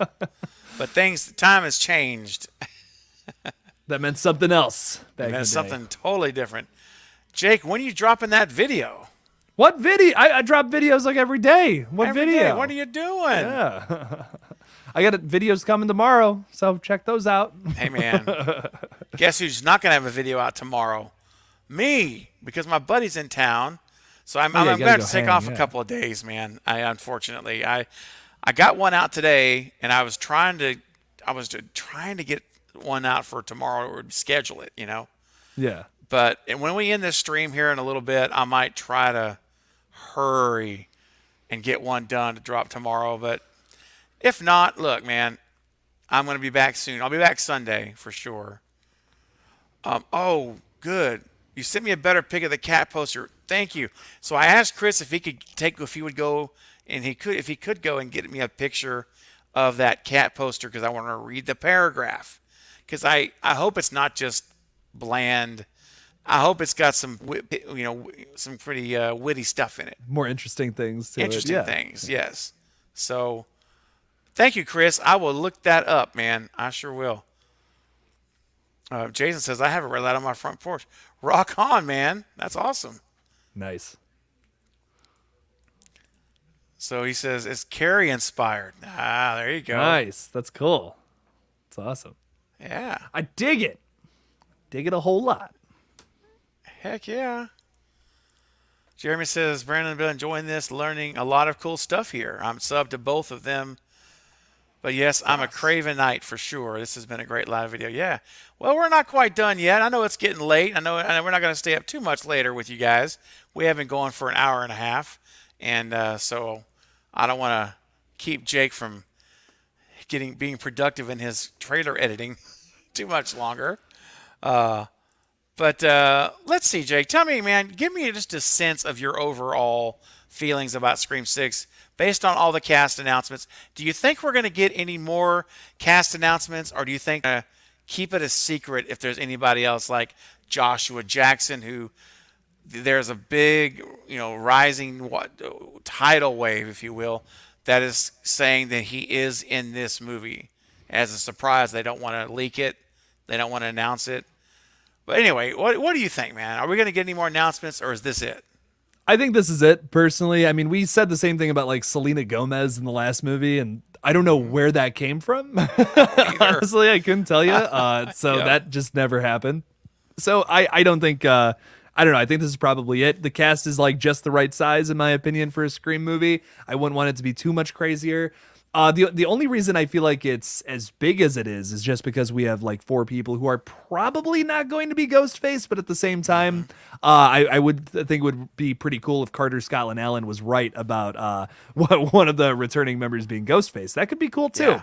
But at the same time, I feel like it is a little unlikely. So I'm excited to see what they do with this movie. If the mystery is still well done, if it's like, oh, okay, hey, like this is something different. This is something where it's like, oh, okay, I've never seen something like this before, and there's like enough people to work a mystery where it's like there's enough misdirection at different places, red herrings all over the place, and you're just like, oh, is it this person? Is it this person? And then it turns out to be that person in the far distance. So I hope that's the case here with Scream 6. I'm excited for it. I'm much less worried about the film, and I think it's honestly going to be a better movie than Scream 5. So if that's the case, I mean, this could be one of the best sequels. I think Screams 4 and 5 are my 2 favorite sequels. I really think that this one could top both of them, honestly. Yeah, I think you could. I mean, 4. I mean, that's my second favorite film. I don't know. I mean, that's going to be tough. But it's got 4's got problems though. I love 4, and it's awesome. And I think it easily has the best commentary of any of the sequels, like with horror remakes. It hits that on the right on the head. It does that really well. But man, that opening scene is so clunky to me. I can't. Some people Jake. love it. Some people love it. That's great, man. I'm so glad. I'm so glad it brings so many people joy. But besides the garage scene, which is awesome, the double fake out is like a little obnoxious to me. And I feel that way about the meta humor throughout the entire film. It just gets a little obnoxious. It's a little too in your face. It's the only movie I feel that way about with all the Scream movies. It's usually just the right amount of cheese, but it's just a little too in your face with that movie. And then the ending goes on for way too long. But I guess it does. It does. Beautiful. Come on, the movie ends and then we're in the hospital for like 10 more minutes. It's like, what? What's going on? Every good performance deserves an encore. You know, why end it early? Let's extend that puppy out. I just love 4, man. It's like I say, it's my, I mean, I'm not going to say it's like perfect. I mean, of course, but I do. I love the opening. I love the fake out. Now, granted, I liked it best the very first time I watched it. Like the first time it was because that's with anything though, when you don't know it and it hits you that first time. But I still enjoy it, man. I do. I love the Olivia kill, one of the most brutal of the franchise yet still. Yeah, the kills in that movie are top tier. Like it's really well done. Yeah. They are really well done, man. And yeah, so I just really enjoy all that stuff, man. I really do. And but I think for me, and I respect our differences there, but I think with 5, I think 6 can absolutely be better than 5 because I don't think 5 is all that great of a movie, to be honest with you. I think it was a nice tribute to Wes. That's like I call it like a love letter to Wes, and I thought they did do that well. But I don't think it moved the franchise forward at all. I think this to me seems to be the movie that could do it, though. They have a chance to do it. So come on, Melissa. I trust Melissa. I had to do a video on her because I got so excited about the comments I read earlier to you and we talked about that. I just hope that what she's seeing from her eyes is not colored by the being in the movie. I hope it's like really delivers. You know what I mean? That's the thing. Yeah. I think it has to. I think it has to at this point, and I think radio. Oh, thank you, Brandon. I appreciate that so much. Yeah, and by the way, let me just say that now, and I should have said it earlier to you guys, but Killjoy Jake is an amazing guy, and he's on the Lethal Collective with me. He's a great friend, big supporter, and guys, you got to go subscribe to his channel if you have not. If you're here new, like Brandon and anyone else that might be here that is not yet subscribed to Killjoy Jake, please go to his channel right now. Smash the subscribe button. He's on his journey to 12K. He's how close are you, man? You're knocking on 12. You're right there. I'm really close. Like I think I'm only like 50 away or something like that. So it's probably gonna happen soon, dude. It's gonna happen. It'll probably happen within the next 5 or 6 days at the most. I'm 54 away. 54 subscribers away. Oh my so, gosh. Yeah. Think it can happen. if I go nuts this weekend, I think it can happen. So. Oh man. So guys, listen, if you are not subscribed to Killjoy Jake, just like Brandon subscribed right now, please go smash the subscription button or the subscribe button. And I'm gonna put his stream in the chat. Give me 1 second here. Killjoy Jake. I appreciate it. Absolutely, man. You're a hard-working man, and you're a great dude with good content, with excellent content. Okay, here is Killjoy Jake's channel, guys, right here in the live chat. There it is. If you've not subscribed, you can click it right now. It'll take you there in another window. Just go, bam, subscribe. Come right back here to the chat as we're going into our last, 15, 20 minutes or so, and we're going to call it a night. And Jen says, what are the rules for surviving? Yeah, Jen, I know what you're talking about. They are awesome rules. I will have to get them re-uploaded because I had so many images from Tuesday night for the Wes Craven birthday celebration. I had to unload so much stuff. Nice. But yeah, Yeah, it's coming back. I'll have him back. Once I get him back up, I'll definitely have to do that. All right. So, let's ask you something else, man.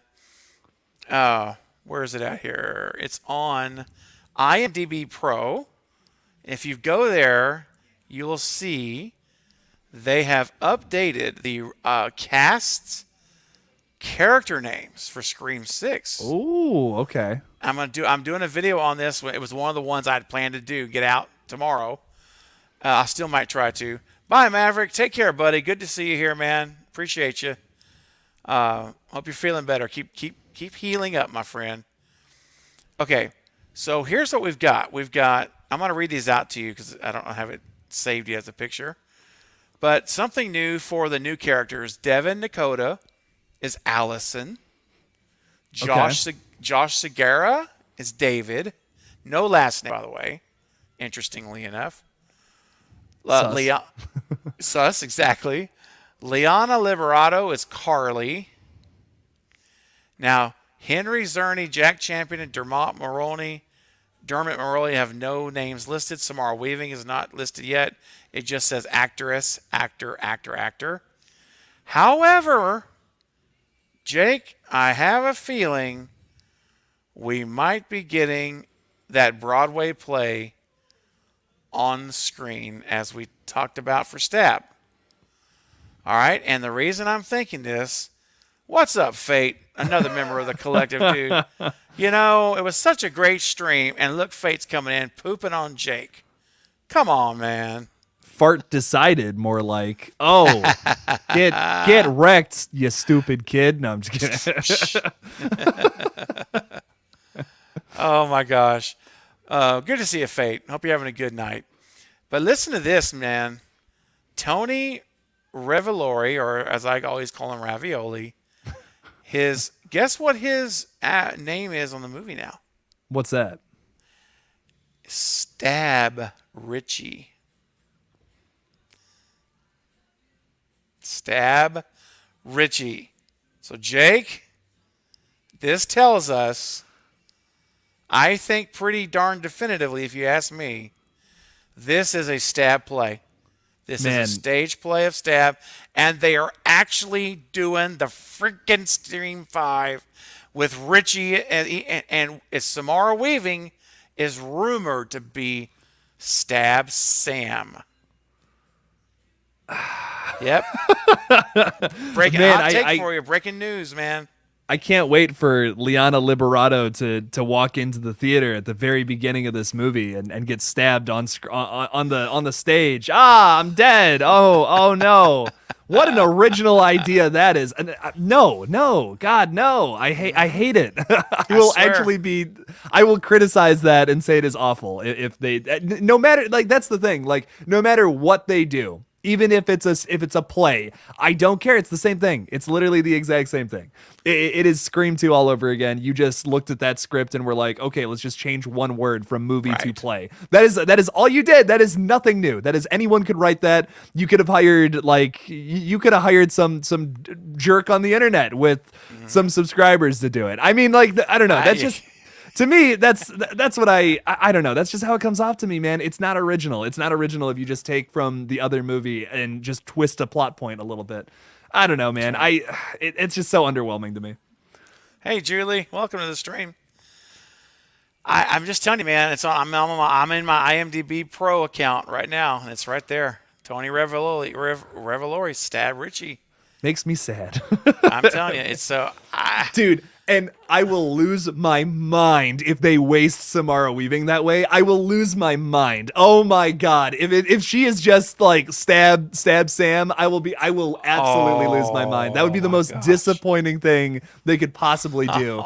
Is tease this awesome character who has potential to be one of the best Scream characters, and she's part of the in-universe movie? No, absolutely not. Not a fan. No way. Sorry. That just gets me.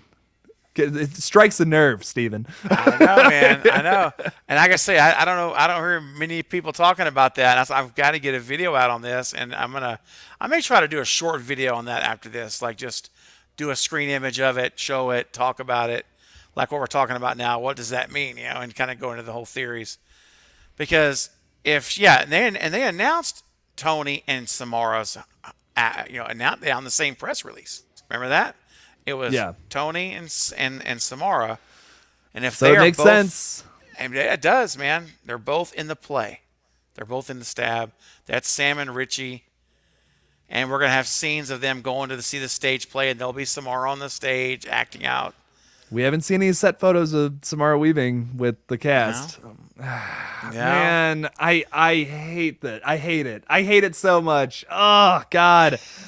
They're going to do it, too. They're totally going to. Stab 9, the play. Yep, come play. check it out. Oh, it's based on the next events. Oh, God, man. Based on the most recent events of the Ghostface killings from Woodsboro, we now bring you the stage play telling their story. And I can't wait for the killer to be someone who's pissed off about that. Like, again. Yeah. I can't wait. Listen, I just gotta. I have to say this real quick. And this is not spoiling anything, but maybe it is. I don't know. I don't care at this point. With Red Right Hand, the big killer's motive has absolutely nothing to do with any motive from any of the other Scream films. It can be done, Steven. It's crazy. Like it's insane. It's like, dude, wait, what? You can actually have a killer who has a motive that isn't revenge or something about the Stab movies? Yes. Oh my God, it's insane. I know. It's like, oh, what? How does that even work, Jake? Well, I'll show you in December. I promise. You can do something. There are many, many, many more reasons to kill some people for I don't know, man. Oh God, it's so lazy. It's like, dude, you can write something more interesting. I don't know. Yeah, I don't know. I'll get off my fucking soapbox, but God, Well, it's like I was gonna mention it earlier, and I kind of forgot about it, and then I'm like, oh, I got to talk about this on this tonight before we get off the stream. And well, I saw you just like came to life, Jake. I saw you just like. I'm so tired, but nothing will like that kind of the anger I have for repeating things from other sequels. That will get me up on my soapbox, ready to go. So, what's up, Larissa? Larissa says, "Hey guys, do you think they're gonna make Gail and Sam have the same relationship as Gail and Sydney 2.0, or will they get on as well as they do in real life?" I hope they don't get along. Yeah. Honestly. I think they won't either. I think it's going to be that, even in those pictures, it seemed like you get the vibe that Gail was trying to pester him for an interview or something, and they're walking away from her, and she's got the mic still going after him. So I think that maybe there's going to be some friction there. Yeah, like it was with Sydney initially. I wouldn't even mind. Okay, now the one thing I wouldn't mind about like a callback from one of the other movies is if like Sam punches Gail in the face or something. Like I'm gonna be honest, that would just be kind of like, oh, okay, that's cool. That's just like the thing from the other. Okay, that's like the thing. Okay, that I'll be like, okay, whatever. Hey, that's funny. But I don't know, man. I'm just like, okay, with it. I'm sorry, we're past that. We're past the other thing. I'm focusing on this comment right there here. There you go, man. Sometimes, man. What's their relationship going to be like, though? I hope it's not exactly the same thing. Sam's not the same character as Sydney, and I don't want their relationship to develop exactly the same. So I want to see Sam's like, fuck it, let's get out of here approach to things again, but done a little differently here. And obviously Gail's not going to like that. So that's where I want to see Gail being the one who's right and Sam is not. Where I feel like Sydney was like obviously being pestered by Gail at first, but then that wasn't the case later on in some of the other films. Give me a different type of relationship there is what I'm thinking. Yeah. Gary says, no toxic fandom, no revenge, no lazy fame, please. Yeah. Yes. I'm with you. It can be done. I promise.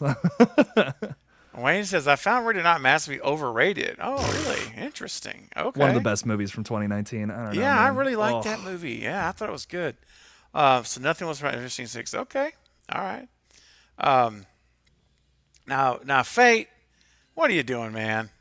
This guy. Dan, coming after Jake here. It's going to be every nightmare Jake could have about Scream being a terrible movie. Jake epic meltdown coming soon. Doomsday.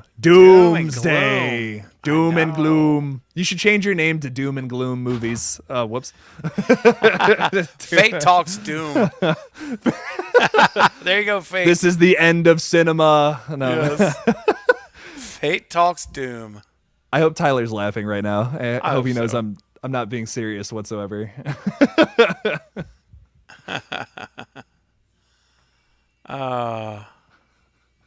Jason's been talking about some whack stuff in the chat for a bit. Yeah, Jason. Yeah, man. I see your comment, buddy. But I'm not going to put that on. I'm not going to talk about that type of stuff on the channel, buddy. But to answer your question, no. You had to answer. You had to. I had to answer and say no. Good. No. Brandon says the writers have to think outside of the box with Scream 6's motive. Please, for the love of God, no more familial connections to Sydney. Brandon, same wavelength. Same wavelength, Brandon. Yeah.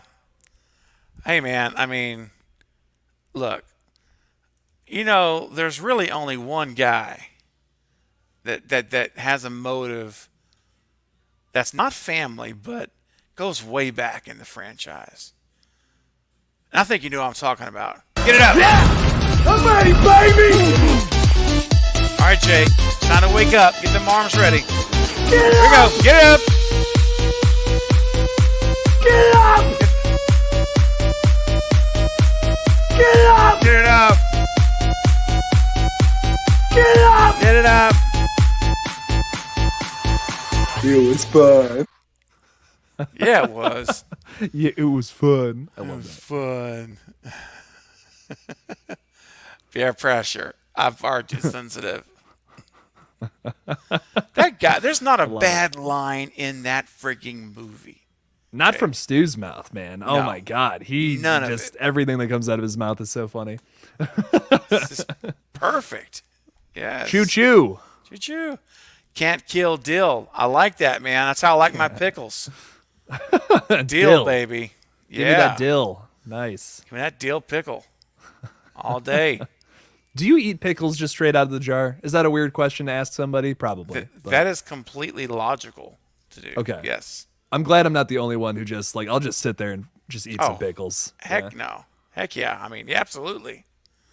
Yeah. Putting like taking a couple little pickle spears and putting them in a bowl, that's ridiculous. Just take the jar. That's what the jar is for. Right. Just eat right out of the jar, man. Yeah. There you go. You bet. It's so funny because Carbonite's coming in, man. One of his favorite snacks are pickles. I was like, man, I got some groceries today. I was like, man, what do you want? It's like pickles. Just wanted pickles. That's all. Got you, all man. I wanted.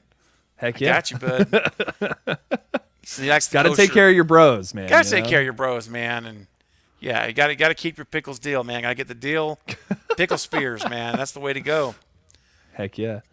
So, dude, I might as well. Oh, sorry. Go ahead. No, nothing. What's up? Oh, I was just gonna ask. Do you have a favorite pickle brand?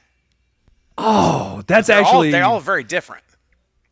You're absolutely 100%. Like I had a whole conversation with someone one night about different pickle brands, and we're just like, yeah, no, they're all different. Some of them have a snap, some of them don't. Some of them are snappier than other pickles.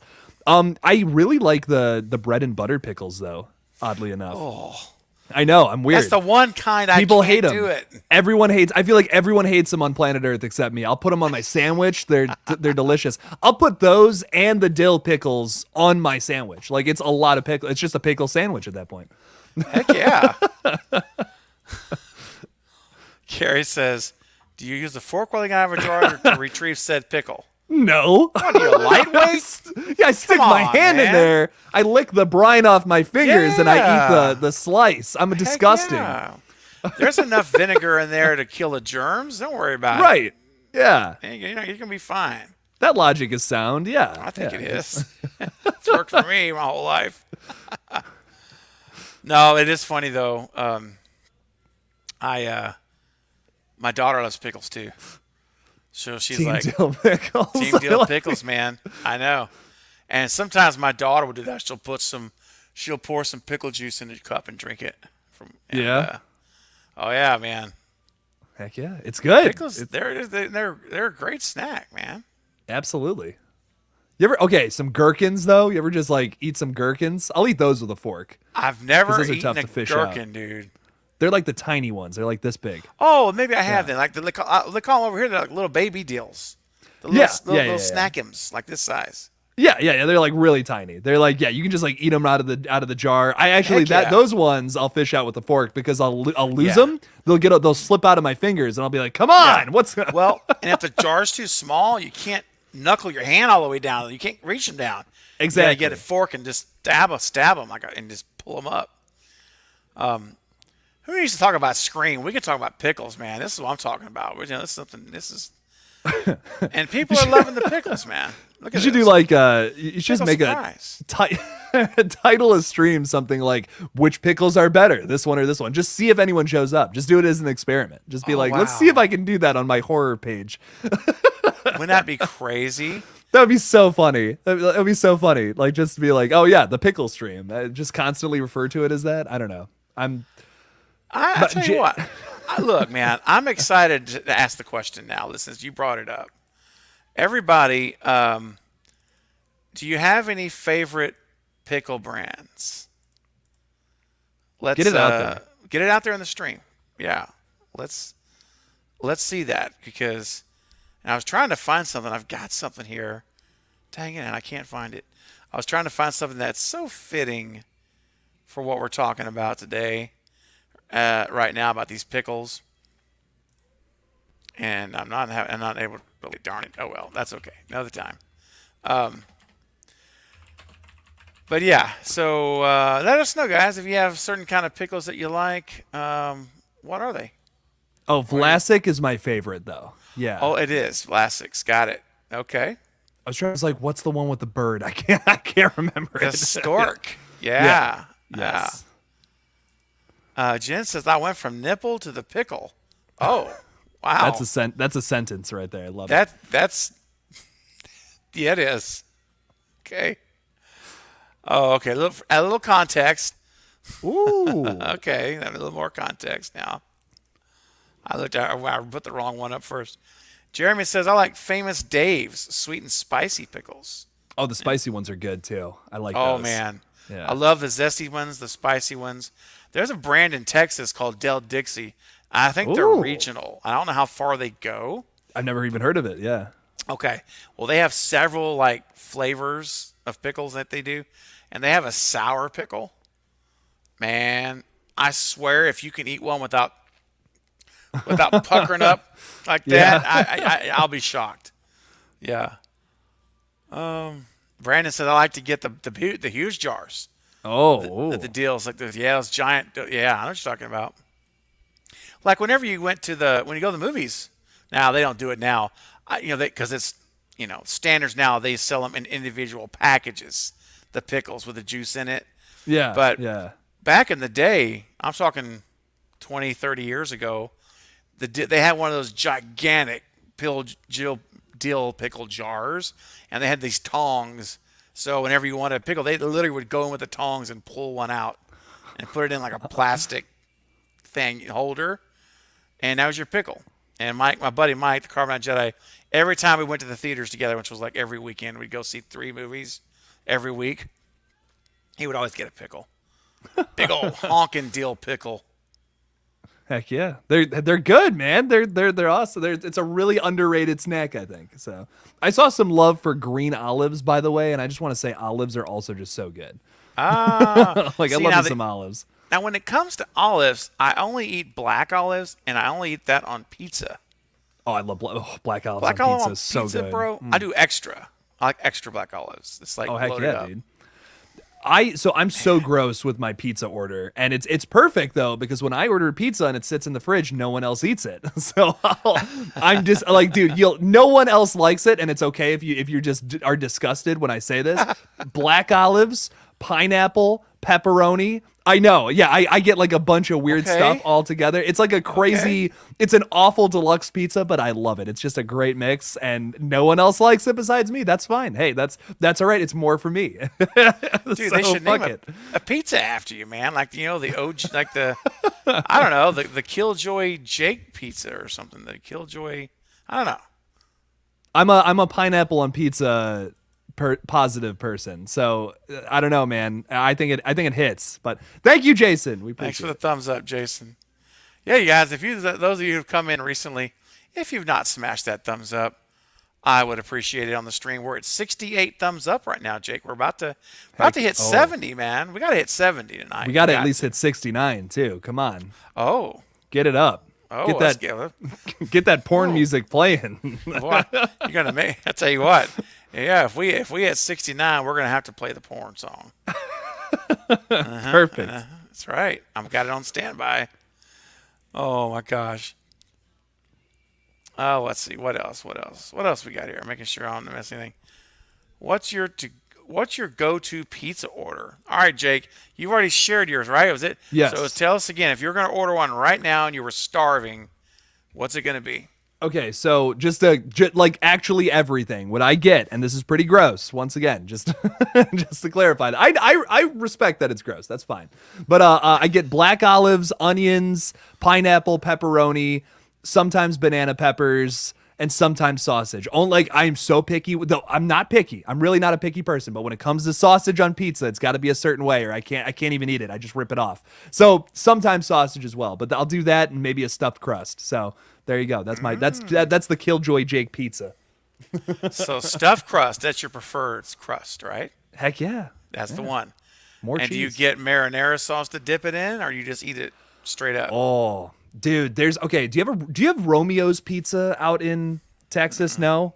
So they have this dip where it's like that you can dip your pizza in. It's kind of like hot sauce mixed with ranch, but it's like more hot sauce. I don't know how else to explain it, but it's so good. And like that's what I did a little bit of hot sauce or something, drizzle it on the pizza too. Why not? I like a lot of flavors. Why not? I think my go-to pizza orders is pretty simple. It's pepperoni, double black olive, extra cheese, extra sauce, on a thin crust, and jalapenos. Thin crust. Oh, jalapenos. Yes. I'd love that actually. That sounds great. I like that little bite. Yeah, right. Just a little bit of spice. Because jalapenos aren't that crazy. They're just a little something.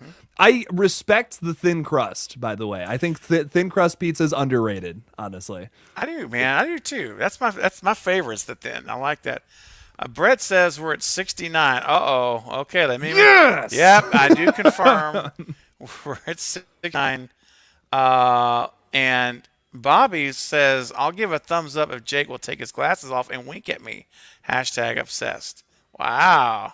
All right, Bobby. You don't got to ask twice. It's gonna get us to 70. Get us to 70. Oh. There we go. That was I just blinked. Here we go. There we go. I love it. All right, Bobby. There it is. We just got 70. Well done, Bobby. Followed through on there, and good job on that. We are at 70 now, Jake, so well done. Heck yeah. Now we're at 71 now. Hey, we got people liked the wink. They really liked the wink. Get us to 690 likes. I was going to say subscribers, and I'm like, that's not I'm so tired. At the Movie Bros Reacts page, we could do that. That'd be great. There we go. We're at 362, so we got to get up there. 690, baby. Let's get it. Let's get it going. All right, here we go. Brandon says pepperoni pineapple. I've been vinaigrette. I want to try banana peppers on my pizza. Okay. Ooh, it's good. Sometimes I'll just get banana peppers on pizza. Is that weird? Probably. Extra bananas? No, banana peppers, like the banana peppers. Yeah. I was like, wait a minute. Banana on pizza? That would be insane. I don't know. Yeah. I don't know, man. Jen says extra cheese with eggplant. Oh, wow. That's different. Eggplant on pizza. Okay. All right. Underrated. I like it. Chris says, how about Craven needs a pickle sponsorship? Give me the Craven Death Pickle. Hey, I'm all for that. The deal of death. The deal of death. The deal of death. I just love how our view counts keep dropping the longer we're talking about pickles. I love it. You don't want us to talk about pickles? What? I know. You guys leaving because we're talking about pickles? What are you doing? Actually, to jump back up now. It was dipped down to 42, which is the lowest it's been all night. Now it's at 45 again. Pizza is delicious. Julie, I agree. It is amazing, an amazing food that someone brilliantly created at some point in the past and has been perfected for years and years. And just another horror fan, another great name. Black olives, onions, and jalapenos. Dude, I could rock that all day long. Oh yeah, all that's day. A good one. I'm so hungry after this stream. Oh, tell me about it. I'm seriously like, what time is Domino's closed? Like, I think it's too late to get a pie. I'm thinking about running up to like the gas station or something and just getting something. I'm like, oh God, I'm so hungry now. Oh, here's Carrie's pizza. Stuffed crust with bacon. Sausage. Ooh. And some Parmesan on top. Okay. Bacon is an underrated topping, man. I think so, honestly. Yeah. Chicago style. Oh, Chicago deep dish. style. Okay. Yeah. Okay. A lot of stuffed crust to love. I mean, which, like Dustin says, who doesn't like stuffed crust? I know. I mean, if it's a good stuffed crust with that cheese in the back, in the back of the crust, it's great. Ooh, jalapeno poppers. Oh my gosh, dude. Those are so. Oh man. I know. I'm so hungry. I had like one meal today. Taco pizza. That's Taco. Interesting. Have you ever had a taco pizza, Jake? No, but I've seen one. Like I've actually seen someone like get one. I didn't try it because I thought it was gonna be too weird. It had like lettuce and shit on it. It had like lettuce and like a taco meat. Like the ground beef with like seasoned with like taco spices. I don't know, man. I just wasn't vibing with it. Didn't think it was gonna be good. So I didn't try it. Okay. Well, if you find it doing again, it might be worth just getting a slice if you can, because it's got taco sauce instead of marinara. Ooh. And so it's a taco sauce as your sauce. And then you got the cheddar cheese mixed in with the mozzarella. Like a taco, you put your cheddar. Yeah. So it's a different vibe. Your lettuce, your meat, your tomato. I don't like tomatoes, but you can get a tomato on it. Yeah, it's different, man. You should try it sometime. You should give it a shot. Okay, I will. I absolutely will. I've tried a what the heck is it called? A hamburger pizza? That's weird, man. I don't know if that works, but it's something. Cheeseburger pizza. That was my dad's favorite. That was his favorite kind. Really? Yep, it was. Okay. It was a hamburger meat with onion. Yeah. Like what you get on a cheeseburger. Mustard. Yeah, like mine had mustard on it when it was just odd. It was interesting. So. Hey, what's up, A and KE Superstorm? Welcome to the stream. Yes, I know you're probably wondering what in the heck's happened. We were talking about pizza and pickles.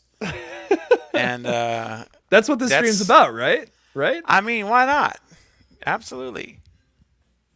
Now Brandon says years ago, Pizza Hut did a promotion with cocktail weenies in the crust. Really? It was a 4 out of 10. Wow. I mean, that's not a 0. It's not a 0. Wow. Okay. Yeah, I know. We've been talking about pizza for 20 minutes. I know. And pickles. We're hungry, okay? I know. It's clearly clearly our mind has moved from movies to something to eat. Fate says pizza or tacos? Ooh. Pizza. I got to go pizza. I think pizza if I had to choose one. Much as I love tacos though. Oh. Justin, that's horrible.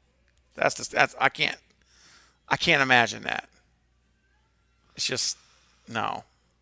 You know what's weird about that too? Like ketchup and sauce they're very close. You know what I mean? They're very similar things, but yeah, no, I totally agree though. It would just be gross. It would be like, I don't know. Yeah. Oh, it's so funny. Jen says pizza as well. Yep. Gage says this weird pizza place near my house has a chicken, bacon, ranch, French fry slice. It's good. I tried that. Probably a few hours of life. Oh God, I love me some ranch, but it's so bad for you. Like, it's so bad. But oh God, it's good. It's funny is I don't eat ranch or not sour cream, anything white. I don't really. Eat you don't like white sauce? No, I don't like. I don't even like white sauces, man. Now, that's fair. I'll have a little bit of mayo on a burger, but that's about it. Yeah, it's weird. Sour cream, absolutely not. Like some people go to I worked at Chipotle for a year, dude. People would be like, throw 3 servings of that on my burrito. I'm like, no, like you're just gonna ruin it. Like what?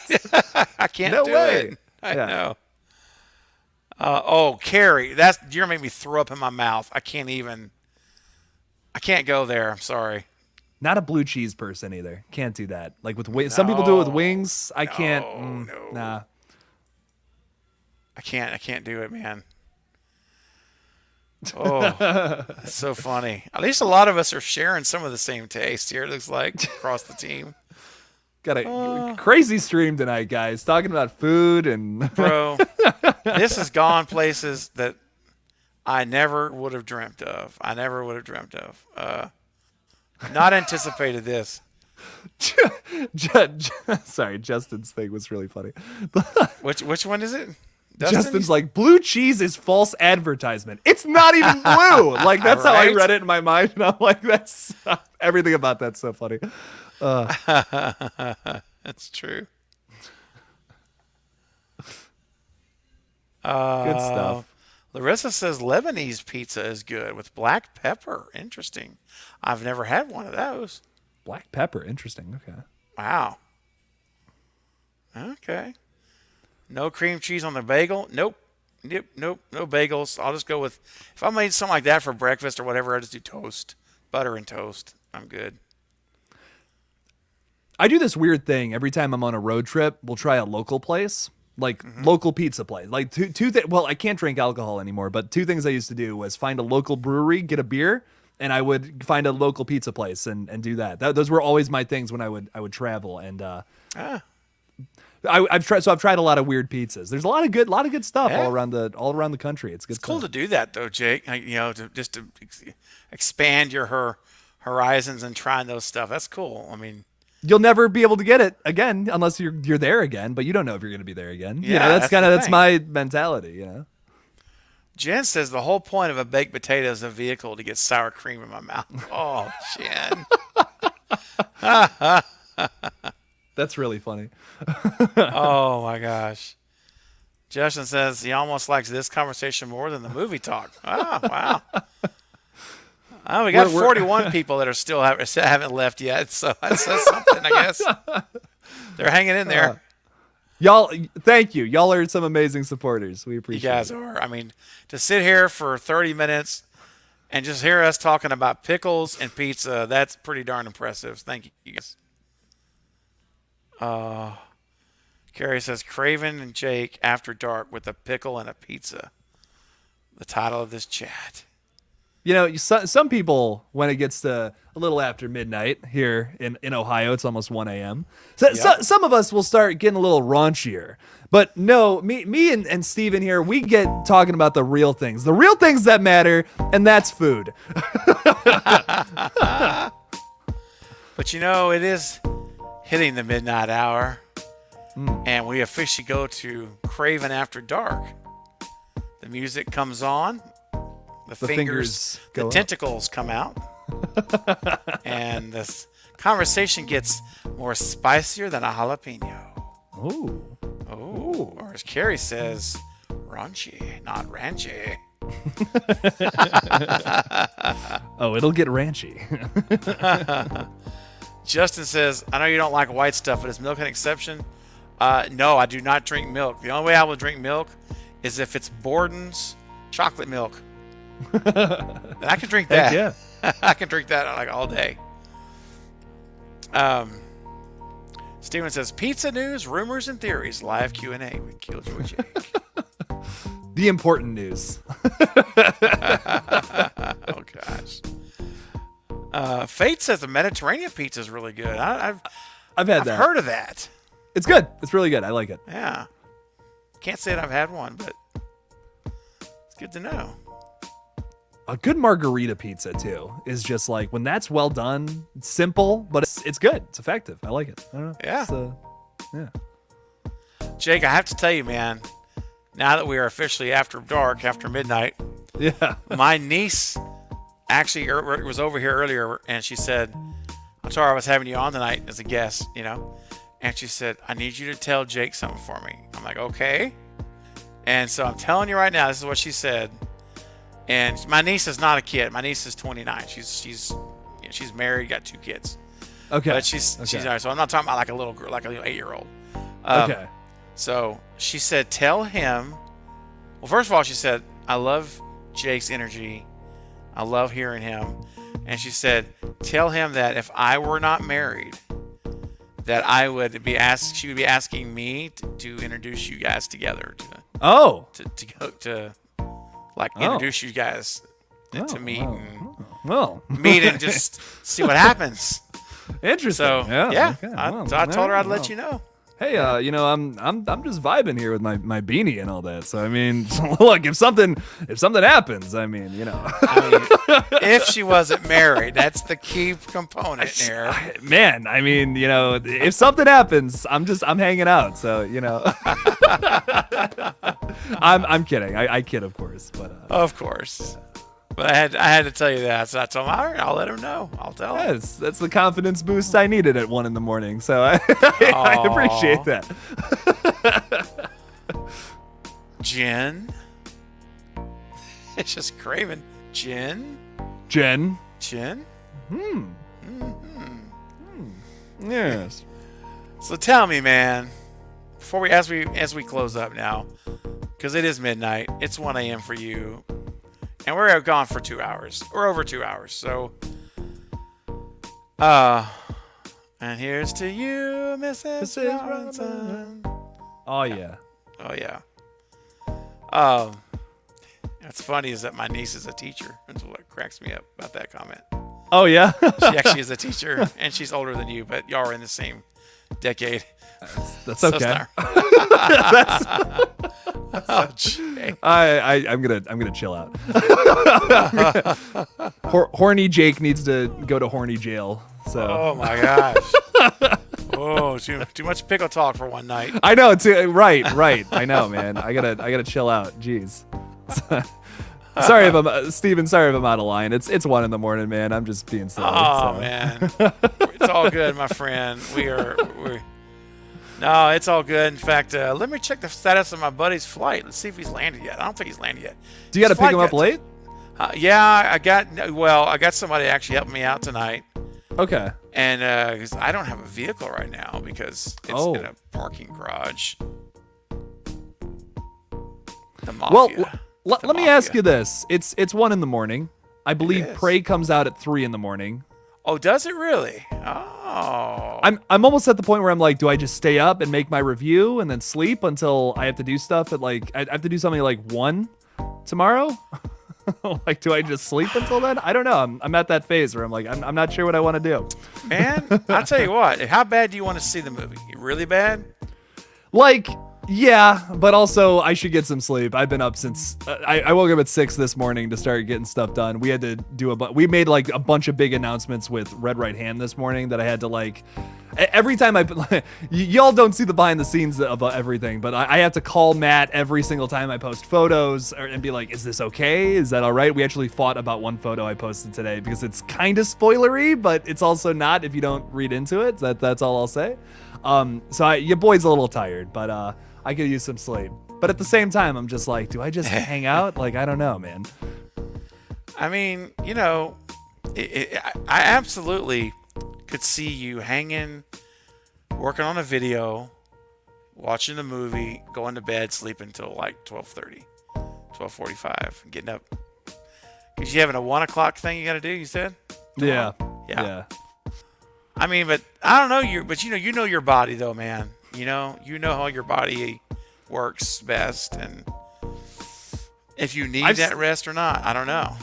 I stayed up I found out how much I could push my body because of this movie. I stayed up for 2 days straight working on filming a scene for one of the movies on this. 2 whole days, 48 hours I was awake, and it was insane.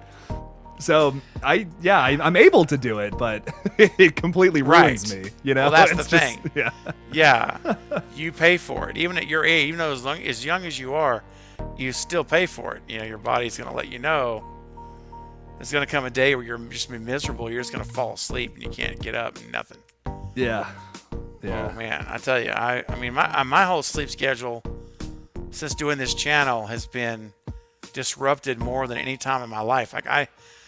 I mean, dude, I can't say how many times I'm laying my head down at 4:30 in the morning on the pillow, 5 o'clock, and I got stuff that's got to get done the next day, and it's nuts. You know how it is. It's the life we live to do.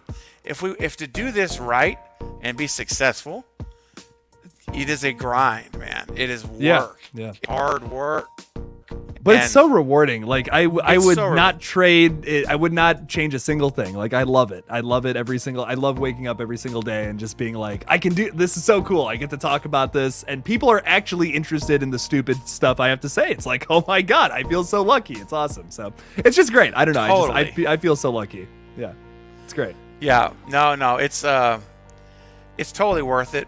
And you know, it's like I will fight with the body who's like completely upside down, like doesn't know when I should sleep, when I should be awake. And then what's hard is when those days come when you really got to get things done. You have like a schedule. You got life, family, work. You got all this stuff going on, and your body just will not cooperate. It's like, nope.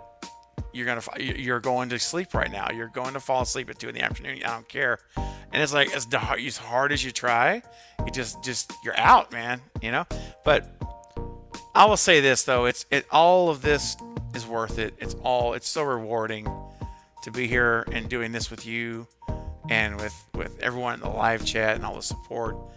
And you know, just incredible stuff, man. I wouldn't trade it for anything. I still pinch myself every day, pretty much. Good night, Brett. We're calling it a night too, man. We're about to shut down. Yeah. Absolutely weird stream. Loved every second. #pickles. Rock on, brother. Good. See you tomorrow night on the Movie Bros React for Harry Crumb watch party. So are you starting that channel up again? That's cool, man. Yeah, we're kind of relaunching it. It's we haven't done anything for 6 months. It's kind of just been dead. So we've decided to rebirth the channel, if you will, tomorrow night.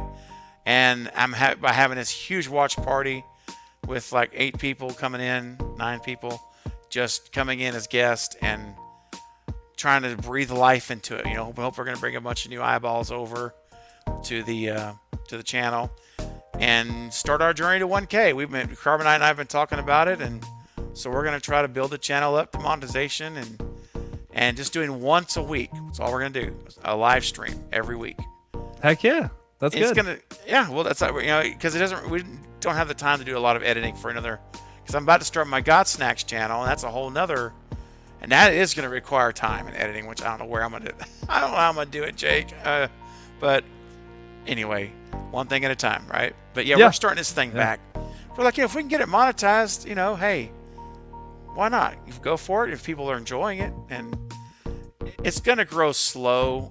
Only having one stream a week, that's really not much, but you're still putting something towards it, and you'll be able to promote it on your main page here, so it'll grow. It's not going to be like one of Fate Decided's pages where it's just like, 1,000 subscribers in a month. I know. No, he's awesome, man. Fate, I was messing with you earlier. I love you, babe. Oh yeah, man. Fate is awesome. He is absolutely. Fate just did puts on, there you go. Puts on in the chat there, which... Yeah, man. The Lethal Collective. Thank you, Carrie's already got a link right here in the chat. Guys, if you have not subscribed to the Lethal Collective, if you're like, what is the Lethal Collective? Maybe you're new to my channel and you haven't been here very long, this week. Well, the Lethal Collective is literally myself, Killjoy Jake right here on the screen, Fate Decided here in the chat, and Night from the Night Watch Zone. It's the 4 of us make up the Lethal Collective, and we do live horror talk every week. We stream on Mondays and Fridays right now, and we talk about all the latest news, rumors, speculations, all that stuff, theories.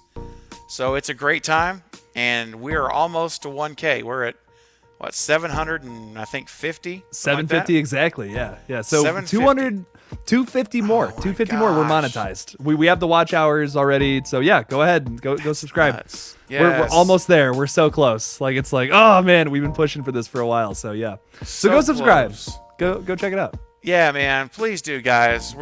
We only need 250 and we'll be a monetized channel, and we can do a lot of stuff. We got merchandise ideas in mind for shirts and all kinds of merch. We're gonna have memberships for the channel. We're gonna create some cool stuff for membership. Anyway, a lot of stuff planned for you guys, but we got to get to 1K before we can launch all this stuff and do it the right way. So anyway, we're almost there. So please click this link in the chat right there that Carrie's put in and just click subscribe and hit the bell notification. And we'll have a good time with you guys there as well as, hey, we do here.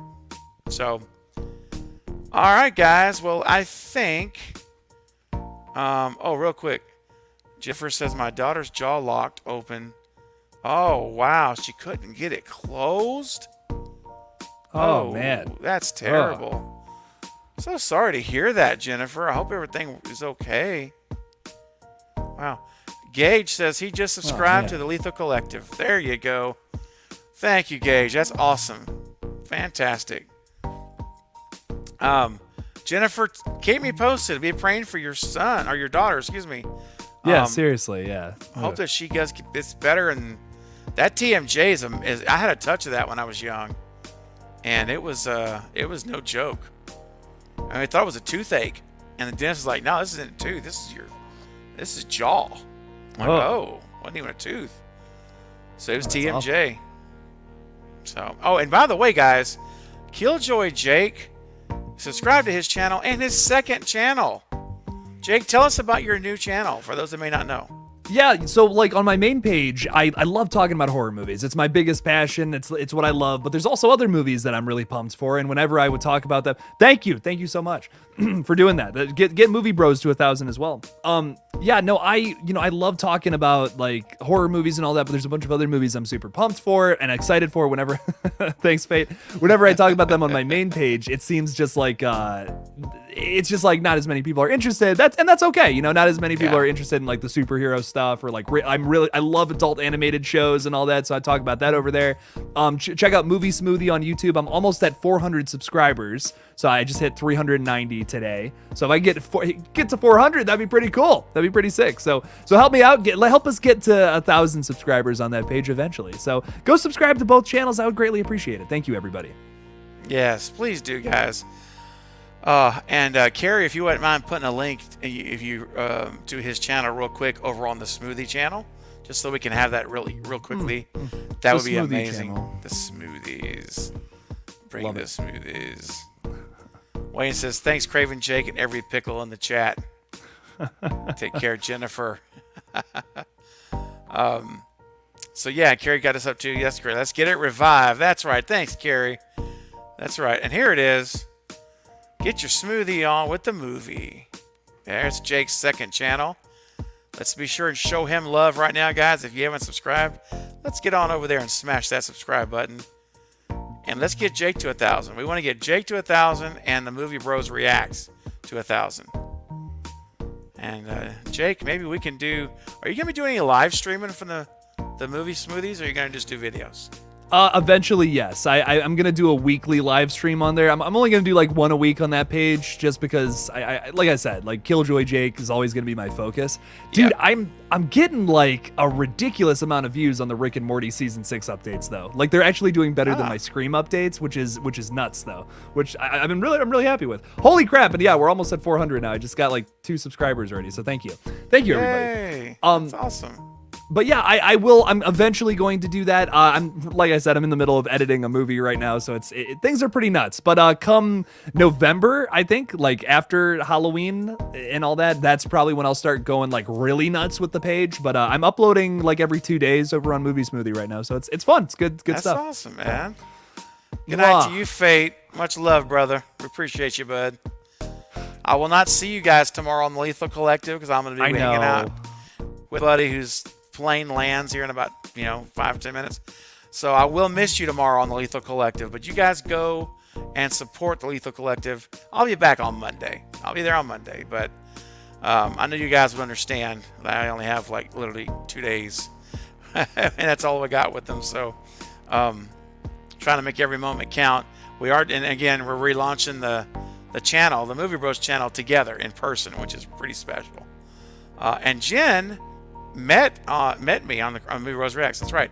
I didn't even have this channel when I met Jen. I met Jen, Jake. I met you over there. You were a guest for Scream Fest last August, and we were talking about Scream 5. I know I'll never forget that. And we ranked the franchise. So Carrie Crave Cinema also met me on the Movie Bros React. Both of them are OGs. Yep, I see you, Carrie. Me too. I know. Carrie and Jen both on the Movie Bros React. I created this channel and they came over here. OG subscribers, one of my first 5 or 10 subscribers to this channel. And how far we've come, huh? Wow. Oh yeah, it's pretty crazy. Incredible. Pretty incredible. I'm right at, let's see where I'm at. I'm at 6,094 subs. I'm 6 away from 6,100. So we're going, man. We are plowing forward, Jake. We're getting this. We are just going to continue climbing that hill to 10,000 subs, and I have a goal in mind of when I want to get. I want to hit when I want to be there, and I don't think it's going to be this year, but I think it's coming, and I know you do as well. You share with me your prediction. I do think it'll be here by February, the 1st of February. I think the end of January is when I'm going to hit it. So, it's really exciting, man. It's a big milestone. So getting up there. Gosh. So yeah. Man, I tell you, Jen says 10,000 by September. No. Believe me. Oh yeah, fingers crossed. Hey, anything's possible. You know what? Why say no? Anything can happen. I mean, this life is unpredictable. You know? Yeah. Exactly. One video just happens to some reason get 100,000 views. Who knows? It can happen, dude. I had my first Nope video got 35,000 views in like a month, and I gained like 300 subscribers from that one video over the course of like 2 weeks. Anything can happen, dude. It's crazy. Like it's nuts. So, yeah. Very true. See, there you go. That's right. You never know. Maybe so. You know, I'd love to hit it by the end of the year, but that's very aggressive. That's like 800 subs plus a month. Yeah. That's a lot. It's like 38 subs a day. It's. I don't even know if I'm going to get to 15K by the end of the year, but that's kind of my goal right now, if I can get to 15K, but I don't know. I don't know if it's going to happen, but hey, we're going to try. That's right, man. And you're doing the right things, man. I mean, you know, everything that we can do is post content, community posts, and just be consistent. And that's all we can't control the numbers at all. The numbers are what they're going to, you know, that's out of our hands. All we can do is just do the work, be committed, be faithful, do our very best, and the results are then out of our hands. And it'll, you know, and hey, man, nothing but good stuff coming. I think that we're on the right track, buddy. I mean, you're already, dude, you're about to hit 12, which is nuts. So, I know, it's insane. It's incredible, man. So it's all exciting stuff, and I'm just glad to be experiencing it all with you guys, with you, Jake, with everyone in the community. We're all on this journey together, and it's all it's good. I love it. Carrie says Scream 5 brought me to all of you guys. That's right. And now you can never leave. You can never leave, Carrie. There you go. Just go tell 4,000 of your best friends to subscribe to the channel. There you go. If you have 4,000 friends, get them over here. Let's go. That's right, Jen. That's the bottom Perfectly line. said. That said it best. We are family. We're together in the ups and downs. We're together when you come on a live stream that was supposed to start on Monday, and I got half the people on hold thinking that we're not going to start, like tonight. You know what? Yeah. We had to shut down, and it happens. It happens. It is. It's yeah. And lastly, Dwayne says Jake wants 69,000 subs. And no more. That's all I want. That is my only goal in life, to get 69,000. I don't want, when Killjoy Jake gets there, I will stop promoting the channel. I will not put tags on my videos. I'll make content and be like about whatever, because I don't want any more subs after that. But if I start losing subscribers, that's when I'll be like, oh God, okay, I gotta start going. Yeah, they start leaving. Like, uh-oh. Yeah, I'm like, no, wait, we had the perfect number. Last thing, guys, here, this is it. Then we're shutting it down. Tomorrow night, one more time, just want to remind you, I'm putting a link. This is for the watch party tomorrow night. It's a comedy. It's a classic 80s comedy by John Candy. It's called Who's Harry Crumb. It's my personal favorite movie of his. Really funny. And this is in this chat, I put the stream right to the watch party link. Click that, go there, smash the thumbs up button, hit the notification reminder, or sorry, set reminder button. And join us tomorrow night. We're relaunching the Movie Bros React. Nothing would make me happier, honestly, than to see all 30 of you that are here right now on that stream tomorrow night. To actually see you there, it would be an amazing show of support, and it would be very touching, because that channel has been dormant for 6 months, and we're gonna turn it. We're coming back. We're coming back with a new pulse, Jake, and we're gonna try to get a healthy channel and get that thing up to 1,000K. So heck yeah, it's exciting stuff, dude. It's exciting, man. It's all good stuff. So, all right, guys, we're gonna leave it there. Jake, I'll see you backstage in 2 seconds. For everyone else, Jake, anything else you want to promote for this week? Anything special, real quick? Just subscribe to Killjoy Jake. That's all I'm gonna say. But thank you. Thanks for having me on, man. I appreciate it. Man, this was so much fun. You're welcome. Thank you for making the time to join me. I've been looking forward to having another stream with you for a while. So, everyone in the chat, thank you guys so much for all your super chats tonight. Thank you for showing up, being here, and participating. Thank you to my new channel members tonight, Cam TV and Chris. You guys both joining tonight on this live stream as new Cravenites. You guys, thank you, thank you, thank you. I don't take you for granted, and I hope you know how much I appreciate every single one of you. Really helps refuel the tank to keep going every day, keep making more content, keep presenting stuff. Because, man, and I've said this analogy before, and Jake, you know it too. As content creators, we're always pouring out, right? We're creating, we're making, we're posting, it's very flowing forth. And when people come in and they give you encouragement, and they give a super chat, or they become a channel member, those things are like metaphorically refilling our tanks to keep pouring out, just refilling us up. And so it all matters, guys. You guys all matter. And I just want to tell you how much I appreciate you, and I know Jake feels the same for all of his channel members and all of you that support his channel as well. And I hope it's all of you, because Jake's my boy. All right, we're buds. Heck yeah, all right, guys. Heck yeah, man. All right, guys, I'm out. I will not see you again until tomorrow night. The Movie Bros React. I'll see you there, and I'll see you back here on Craven on this channel. It'll be Sunday evening. I'll do a live stream, and after my buddy heads back to Denver after Carbonite leaves, I'll jump in and say hi for a couple hours. Heck yeah. And that'll be it. Until then, though, I will try to get you guys another video out. But if I don't hate me. Show me some grace, and I'll be back soon. All right, guys, take care. We love you, and we'll see you next time. Good night.